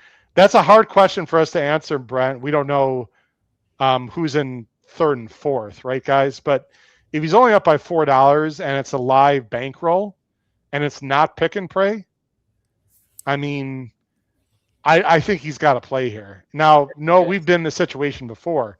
You can sit and hope chaos happens, Brant. I think it depends to me in the situation, Noah. It depends on the race itself and how confident you are with your picks. To me, I'd be very surprised the 1 or 3 or 11 doesn't win this race. I suppose the 10 can win, but yeah, I think you have to make a play here, don't you, if you're Brant? Yeah, and even if there is chaos, I mean, with the position that it sounds like the 3rd place person is in, they allow show betting. A $25 show bet on a favorite probably gets him past you. So with a very, very small cushion, you definitely have to play. All right, guys. Last race of the day. We've got how many minutes to post? I only have 9 minutes, guys. They're speeding up maybe because of rain or wow. It's only 9 minutes to post. Okay, main special weight. This is it. I still have 100. Is there any chance I could pull off some complete ridiculous? Wait a minute. Hold on a second before we start. Take a shot, Howard. Why are we talking about other people? I'm hosting the show. Just kidding. Ladies and gentlemen, I'm completely serious about this. Okay, for those of you watching and listening, if you're on X, jump over to YouTube and type it in the chat, or type it in. I don't think you can type in the chat on X, but go to our YouTube channel. Completely serious now. I have $134. I literally, let's see. I want to cash to fourth. Let's say I want fourth. Okay, I gotta turn $135 into 5,000. Not joking. That's what I gotta do. How do you do that? With what horses? I cannot bet a super. It's got to be win, place, show, exacta, try. So there are a lot of ways to do it. Obviously, I need to find a price, or I need to really cold punch something. What do I do? How do I make a major score here in the tournament? I've got 100 and what do I have left? I have $134. I need to turn that into 5,000. Noah, let's go to you first real quick. I do want to handicap the race for everyone at home. It's got to be a try, right? I mean, unless I'm going to play a monster exacta with a bomb. Right. It doesn't have to be a try. I think, at least the way I would go about it, I would probably play a straight exacta with the one on top of a price, or two very, very big prices. Or if you like the three, I would play maybe two exactas with the three on top over some horses that aren't the 1 or the 11, because the 1 and the 11, especially in the exacta, are going to get crushed so much that you won't be able to afford either of those. So yeah, either pick the 1 or the 11 and get a bomb in second and hit that really hard, or maybe get creative with that third choice and that first time starter, and then try to get somebody else other than the 1 and the 11. So this is one of those cases, Paul, where you can't really play who you like necessarily if I'm seriously trying to do damage in the tournament, right? Yeah, I let you know how I like the 10, but I'm crazy. Doc already won yesterday, so I'm switching to the 8. But I know Noah likes the 1 here. But I thought the 8 had a look, but I can't believe the 8's where he is. What's the 8 going off? 6-1. He's taking money. Zap that ghost is taking money. Got killed. I know. Well, let's talk about the race. I think I know what I'm going to do, guys. But actually, I'm going to leave myself on screen. I'm going to do what I did before. No, I'm going to leave myself on screen. I don't need to take myself off. Actually, let me just go ahead and bring up this. No, if you want to bring up the PPs, I think we still can, right? Yeah. All right. No, go ahead and, if you don't mind, take over for a minute or two. I'm going to stay on screen though, and these guys will talk about the last race. Go ahead, guys. Well, Paul, should we start with your top pick? Should we go to the 10?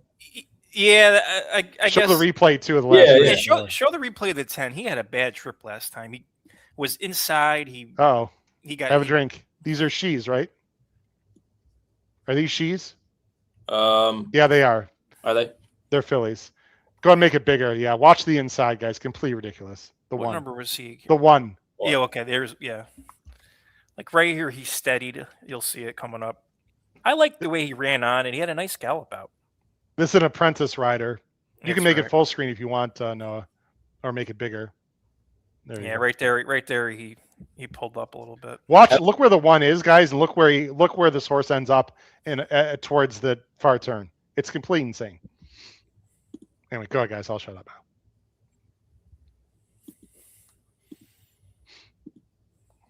now. I don't know how to do the Kyle trick to make the thing. I'll big. show you after the show. All right. But yeah, Paul. I mean, obviously this filly lost some serious ground. But she made a little run after that, didn't she? Yeah, she comes on right here. You'll see her. Yeah, like Howard said, the apprentice was on her. Now you get Dylan. Oops, there you go. She's got the pink cap down inside, so she comes on nice here. She's making up ground. She's picking some tired horses. I think it's definitely what you see from the top of the stretch on is pretty encouraging, no doubt about that. The 12 flashing late is the 8, by the way, in this race. I don't know if you want to rewind that, Noah. The 12 who flashed late at the end of the screen is Zap That Ghost, the 8 in this race. And I actually... the 1 in this race is the 11. Right.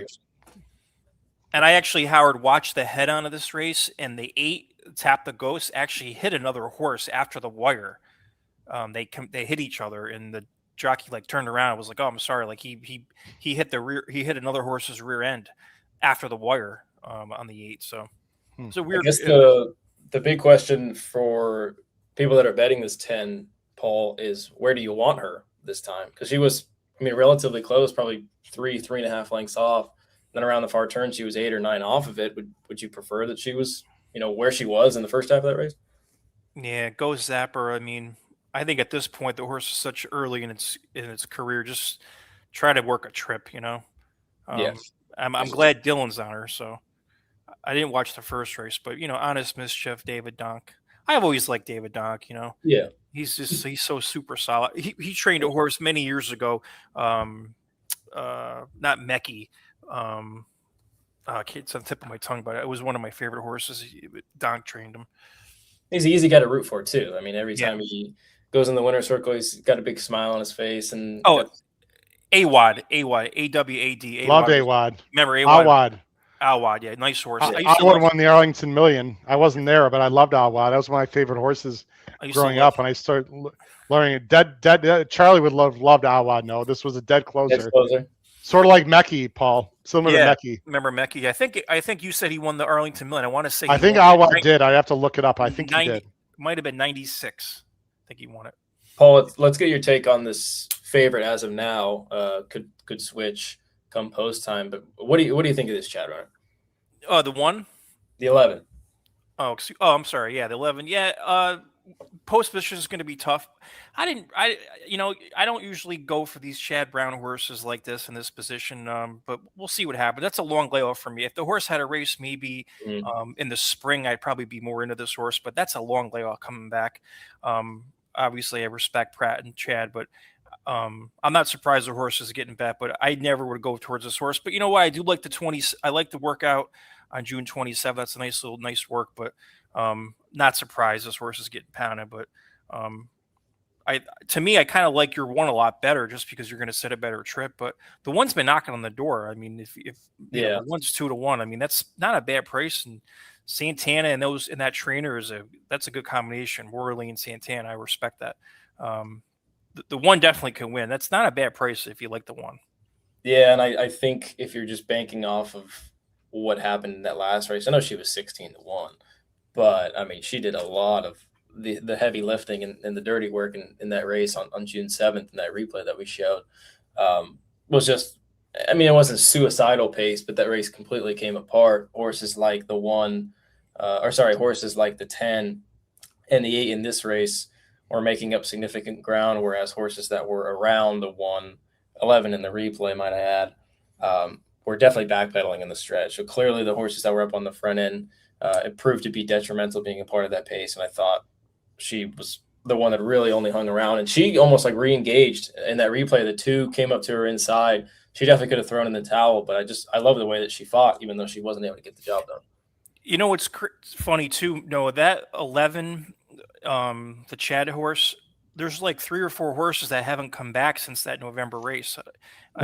In the favorite that day, Kara's Dream Master, I'm on Formulator right now, also hasn't come back. So that's a weird race. Not a lot of horses have come back since that November race. So I don't know what's going on with that, but I don't know how you bet the 11 here. I mean, the horse might win. I'll probably put him in the winner's circle and pay $6, but he's not for me. That's a good point with the runbacks because there was a next time winner, but other than that, I mean, the rest of the field that's terrible out of that race is nothing impressive. I don't know. I've gone back and forth on her. I think I'm mostly against her because of the price. I don't know. It's one of those situations where, she's been off for a long time, but do you really want to see Chad run her, take her down to Gulfstream or take her to Keeneland, just places that he's obviously not very good at? I mean, he's average, but I mean, he's a lot better here at Saratoga. I didn't know what to make of the break because, if she very well could have run it at one of those spots or any other places in the winter or spring, but I don't know. I can't make heads or tails whether this is a vote of confidence that she's coming back on a big day like this at Saratoga, or whether she's just been gone for a long time because she's had issues. Yeah, and this is a funny race too. I mean, I'm assuming the 7 was 75-1 last time. Maybe the 7 goes out there again. Zayas isn't on him today, but Rodriguez is. So maybe the 7 gets the lead. He should. He's again, pace makes race. This is going to be a tricky one, but they are going 2 turns here. So, mile and 16th. So the 1's probably going to sit a great trip, but Yeah. it's a fun race, man. I wish I was alive to something in this race. I thought this race was this race and the race before, to me, were maybe the 2 hardest races of the whole day. It was just a fun. Yeah. You can't beat the New York bred turf races at the Spa, and then hopefully, I'm sure at Belmont they'll be good too. But these are always great races. You get prices, man. I caught a David Donk horse like a couple months ago. He was like paid $40, but these are the kind of races where you get those kind of horses. That's like, you know what, you got to really dig deep, but you get paid if you're right. All right, so I don't care that people know because no one's playing when I'm playing and whatever. The exactas aren't going to pay enough, guys. I really want to put the 3 on top and everything. This 3 is dead on the board. I thought the 3 would take a lot more money. I don't Me like too. that. I don't like that vibe at all, guys. That the 3 is.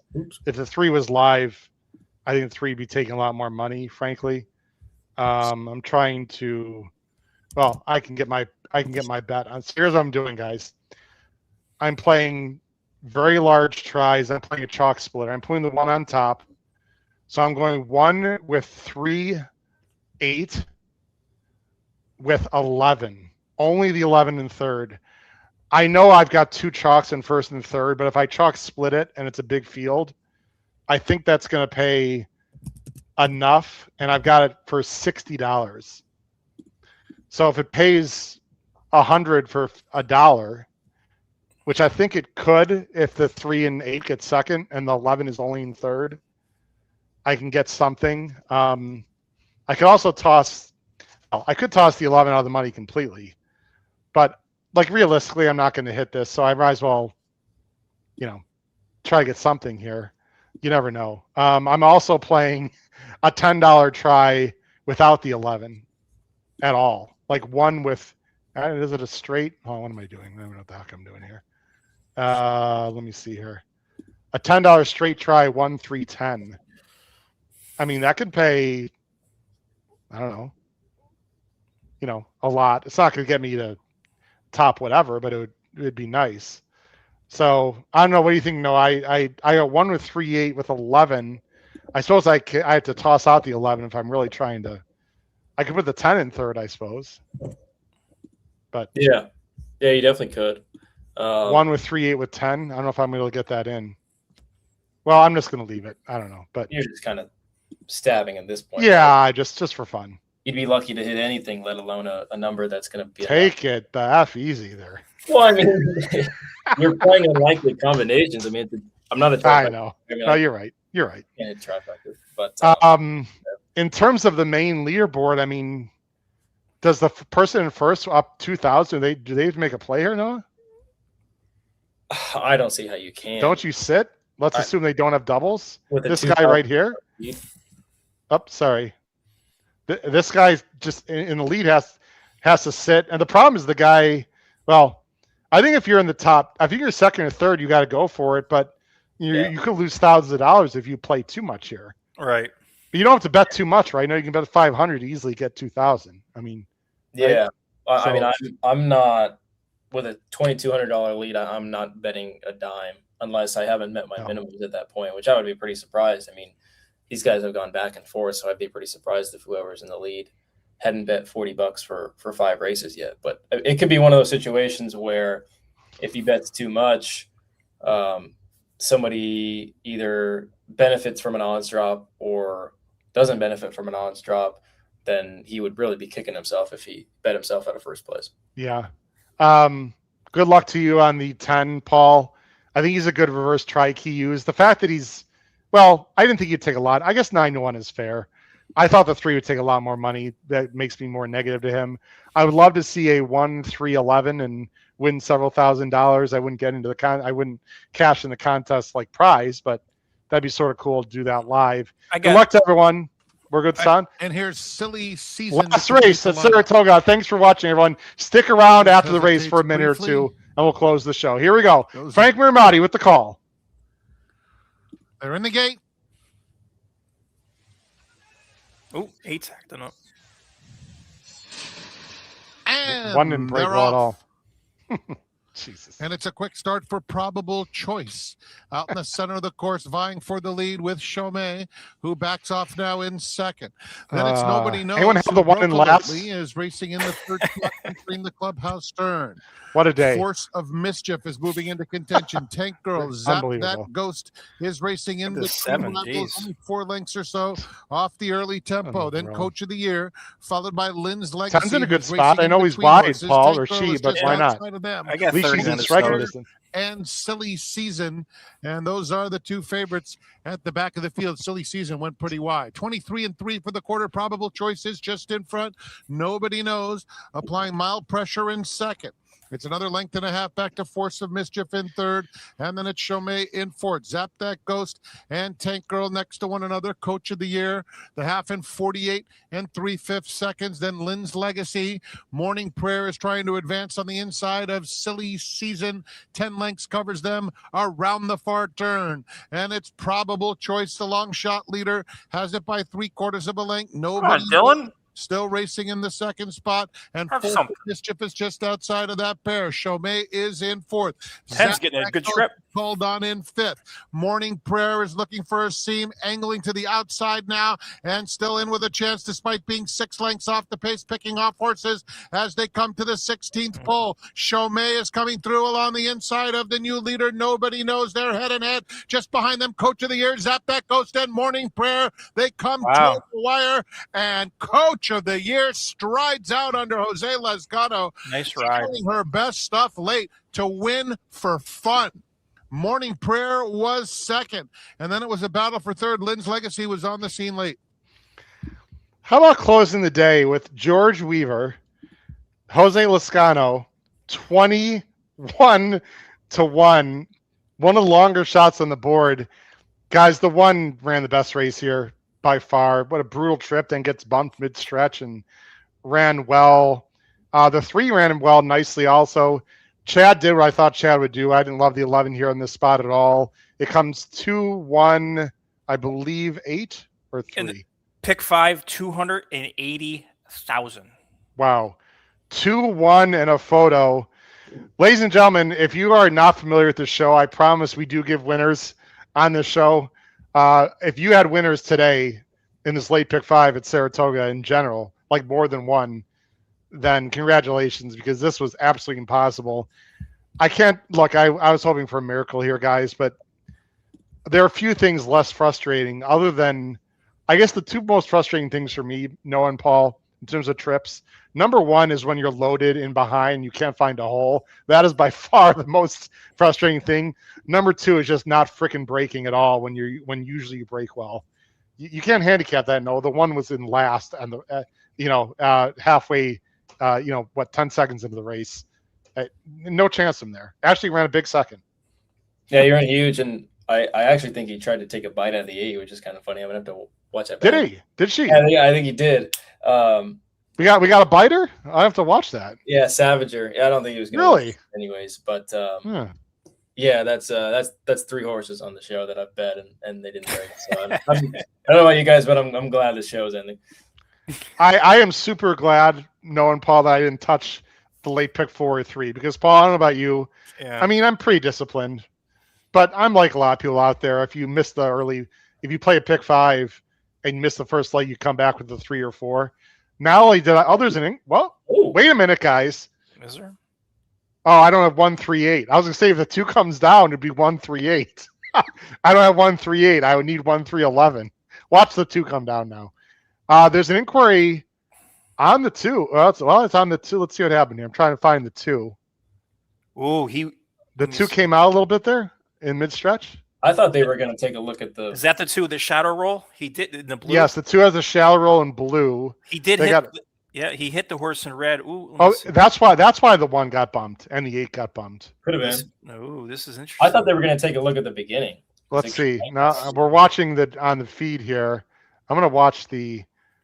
Oh, he's definitely bowling his way out. He heard it out, man. Um, This is interesting. you know what though? I don't know. I have no skin in the game, so it doesn't matter to me. This is huge for the contest, Noah. Monsters, because Yeah. he'll play the 1 on top with stuff. Yeah. So no, we're watching the feed. We can't show it. The 2 came out,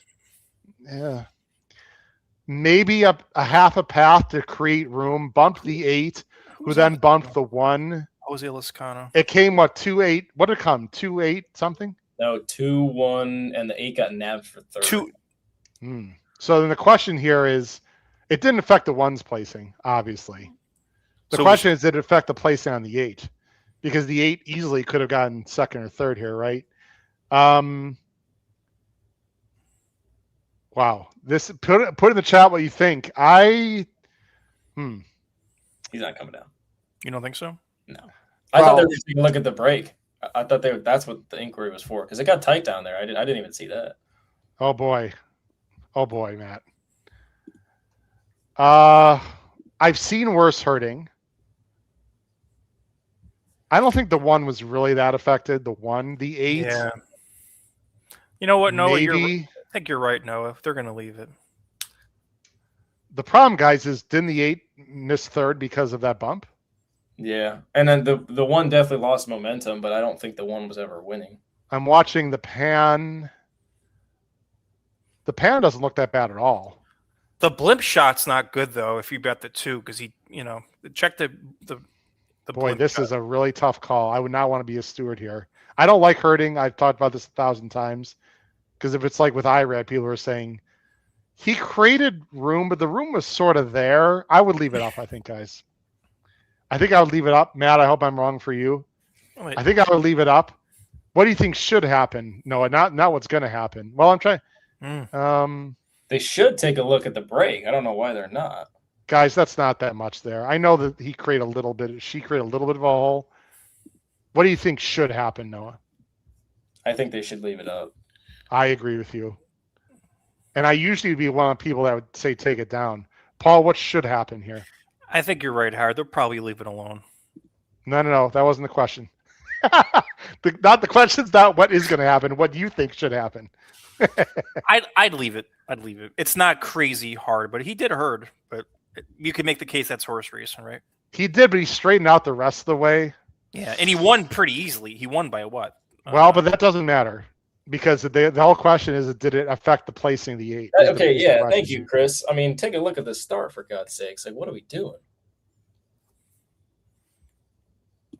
I don't get why we're not looking at that. They always give them, I don't know why either. I mean, the 1 got bumped a little bit too there. This is...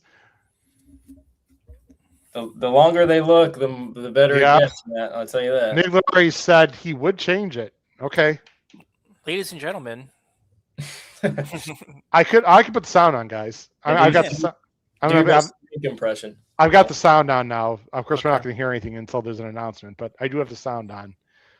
Put in the chat, DQ or no DQ. I'd say leave it up, but I could see it going either way. This is huge for the contest. The 1 was 2-1, so it's going to affect people who put a win bet. I'm sure people would have an exacta, right? Well, the 2 would come down to 4th. Yeah. Right? Yeah. Wow. Definitely out of the money. Ladies and gentlemen. How crazy is if the 11 got 4th, guys, and I was a DQ away from winning like 5,000? That would literally be about a $5,000 score if they took it down and the 1 got and the 11 got. Wow, what a crazy way to end the show! Is we have 2,000 people watching live. Thanks for watching, everyone. It's really thrilling and exciting. And the pick 5 is $280,000 at the 2. I mean, that's. Can you imagine having the 2 right now? I mean, can you possibly imagine? I have no skin in the game, ladies and gentlemen. I normally would say I don't like hurting. The problem here, guys, is the 1 was bumped a little bit by the 8 because of the 2, right? So I don't know. Let me ask you a question, Noah. If the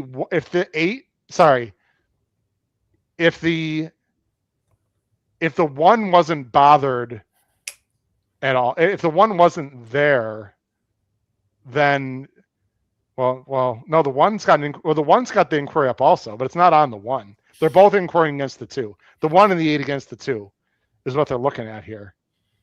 The 8 is Jose Ortiz, by the way. The 1 is Santana. The 2 is Lascano. I don't think that matters at all. I know the conspiracy theorists are out there. I don't have a problem either way, guys, and I'm not usually wishy-washy. No, if they take it down, I'd say fine. If they left it up, I'd say fine. I don't know what they're going to do, but they're looking at us an awfully long time. Yeah, if they take him down, I actually would be a lot happier than I was about 5 minutes ago. You got a bet here? Oh yeah, an IWW, as we like to say. Really? Win bet on the one? Oh Win yeah. bet, right?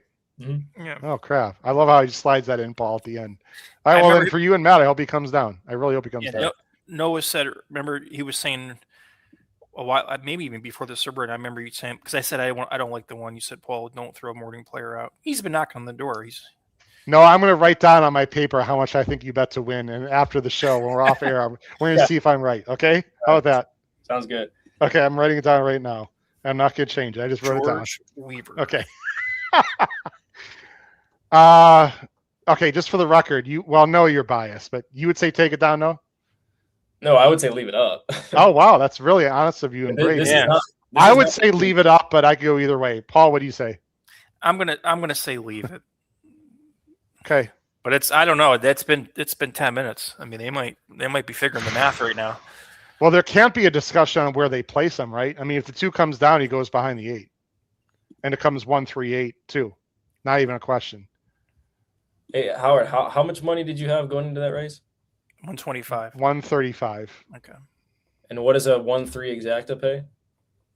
Not enough. It was like 20. I would have played it, but like $25. I mean, that's you would have played it for 20. I was gonna say if you played $135. No, it's 26. It plays 26 for $1 or something. I see 12 for $1. 1-3. Okay, well, even so that would, I mean, still not, Yeah, but that'd be 1,600. I mean, sure, I'd love to have 1,600, but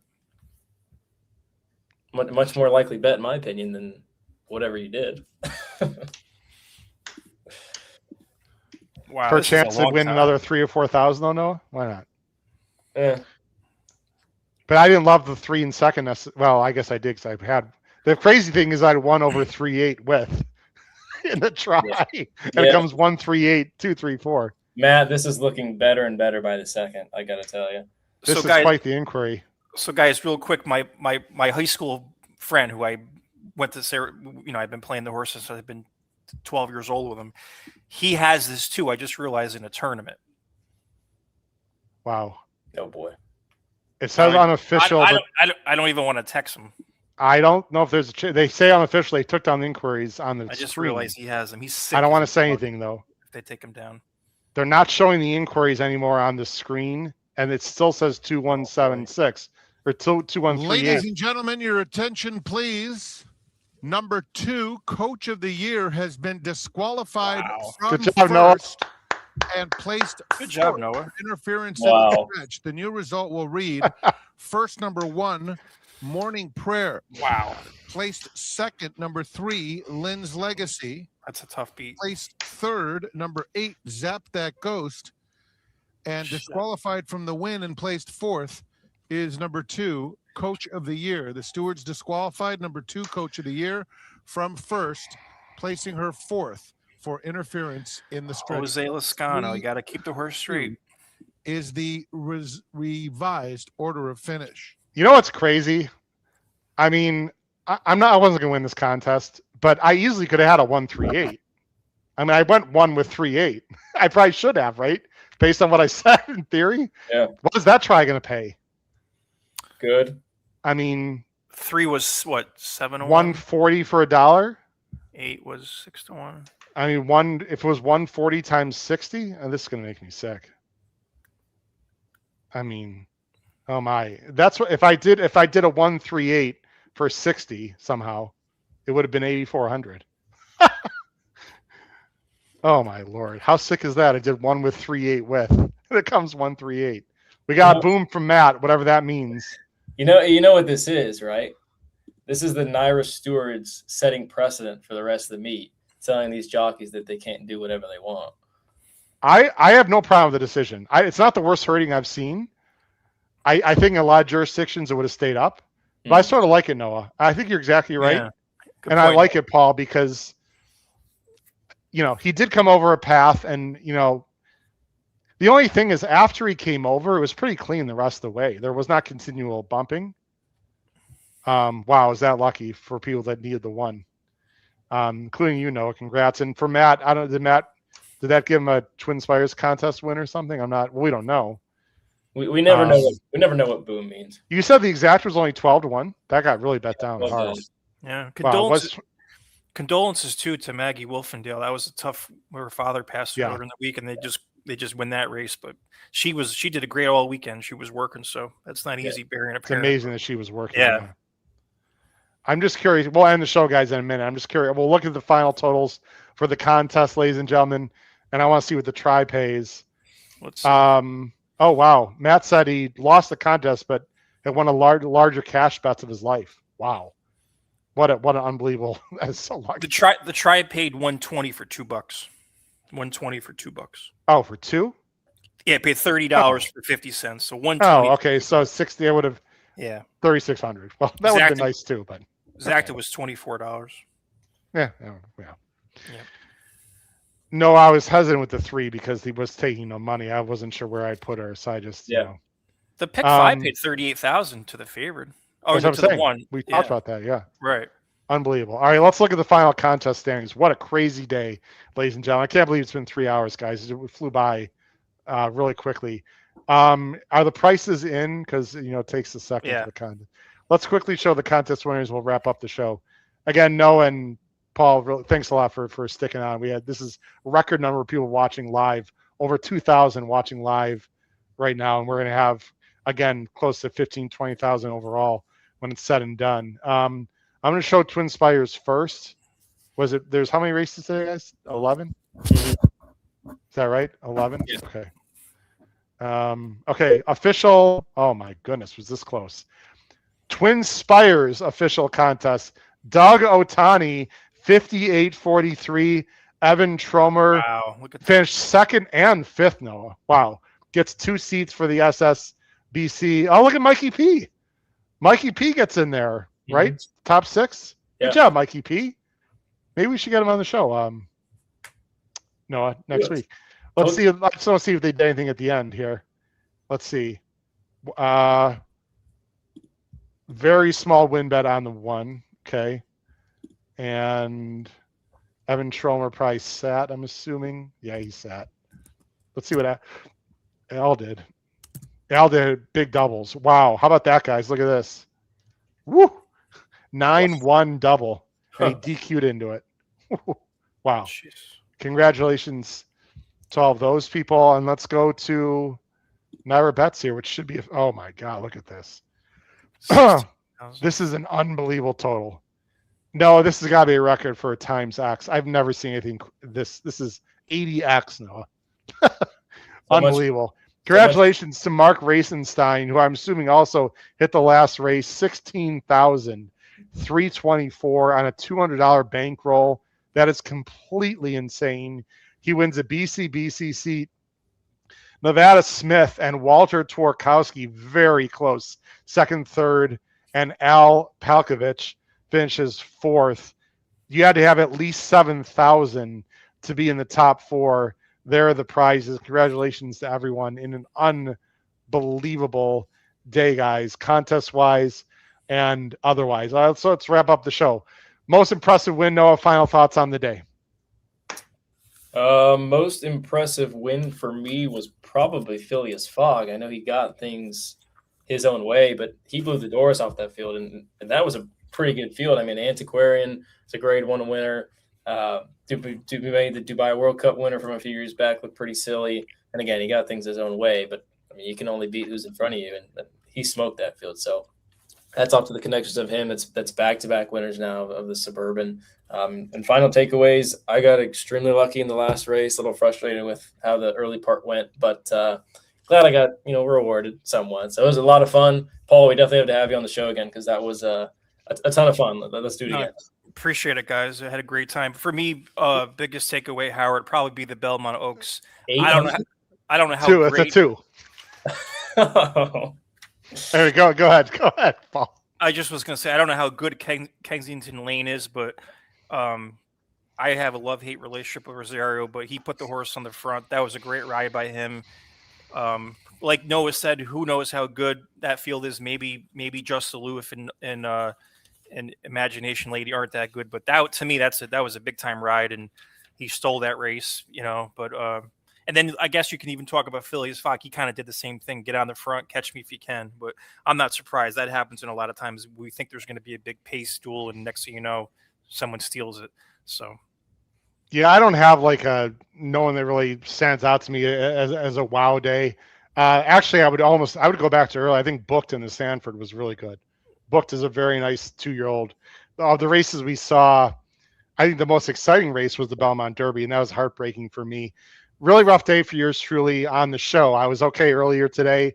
That's the way it goes. I'm sure there's a bunch of people that are listening and watching the same camp, but we had a lot of fun, and hopefully we gave out some great opinions and some good ideas. I know a lot of people in the chat cashed. Noah, it sounds like you got some people to cash, and maybe some people cashed Paul on our opinions. Paul, where can people find you real quick on X or other places? I'm not on Twitter a lot, but Sporting Stables, P squared.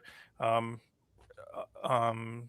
yeah, I don't go online a lot like I used to, just being so busy with I got a little 5-month little baby girl now, but Congratulations.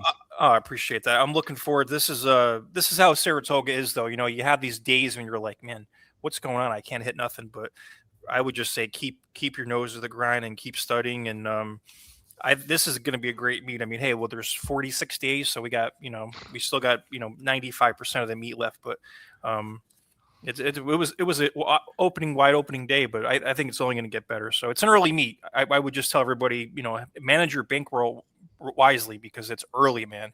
We're going to Labor Day. Think about how far that is from now. So manage. Paul, can we get at least a verbal agreement you'll come back on at some point? Oh, absolutely. Yeah. Thanks. Hope you had a lot of fun, Paul. You did a great job. Yeah. I appreciate it, man. Thanks, guys. Especially first time. It's not easy. Yeah, no. We appreciate that. If you want to help out the show, again, hit that subscribe button on YouTube. I know a lot of people are on X right now. Please go to our YouTube channel. Let's go to YouTube search bar, HHH Racing Podcast, and hit that subscribe button and the notification bell on the top. We've been around for 5.5 years. We continue to grow. Thanks, everyone, for watching and listening. Again, enjoy the 4th tonight if you haven't had fireworks yet with your family, and stay safe. Thank you very much for watching. Again, for Noah Maher and Paul Patane, this has been Howard, your host. thank you so much. You're welcome. Thanks, this has been your host, Howard Kravis, episode 40 of Weekend Warriors on a thrilling 4th of July at Saratoga. Crush your bets the rest of the 4th of July weekend. Take care, everyone. Have a great night. Bye-bye.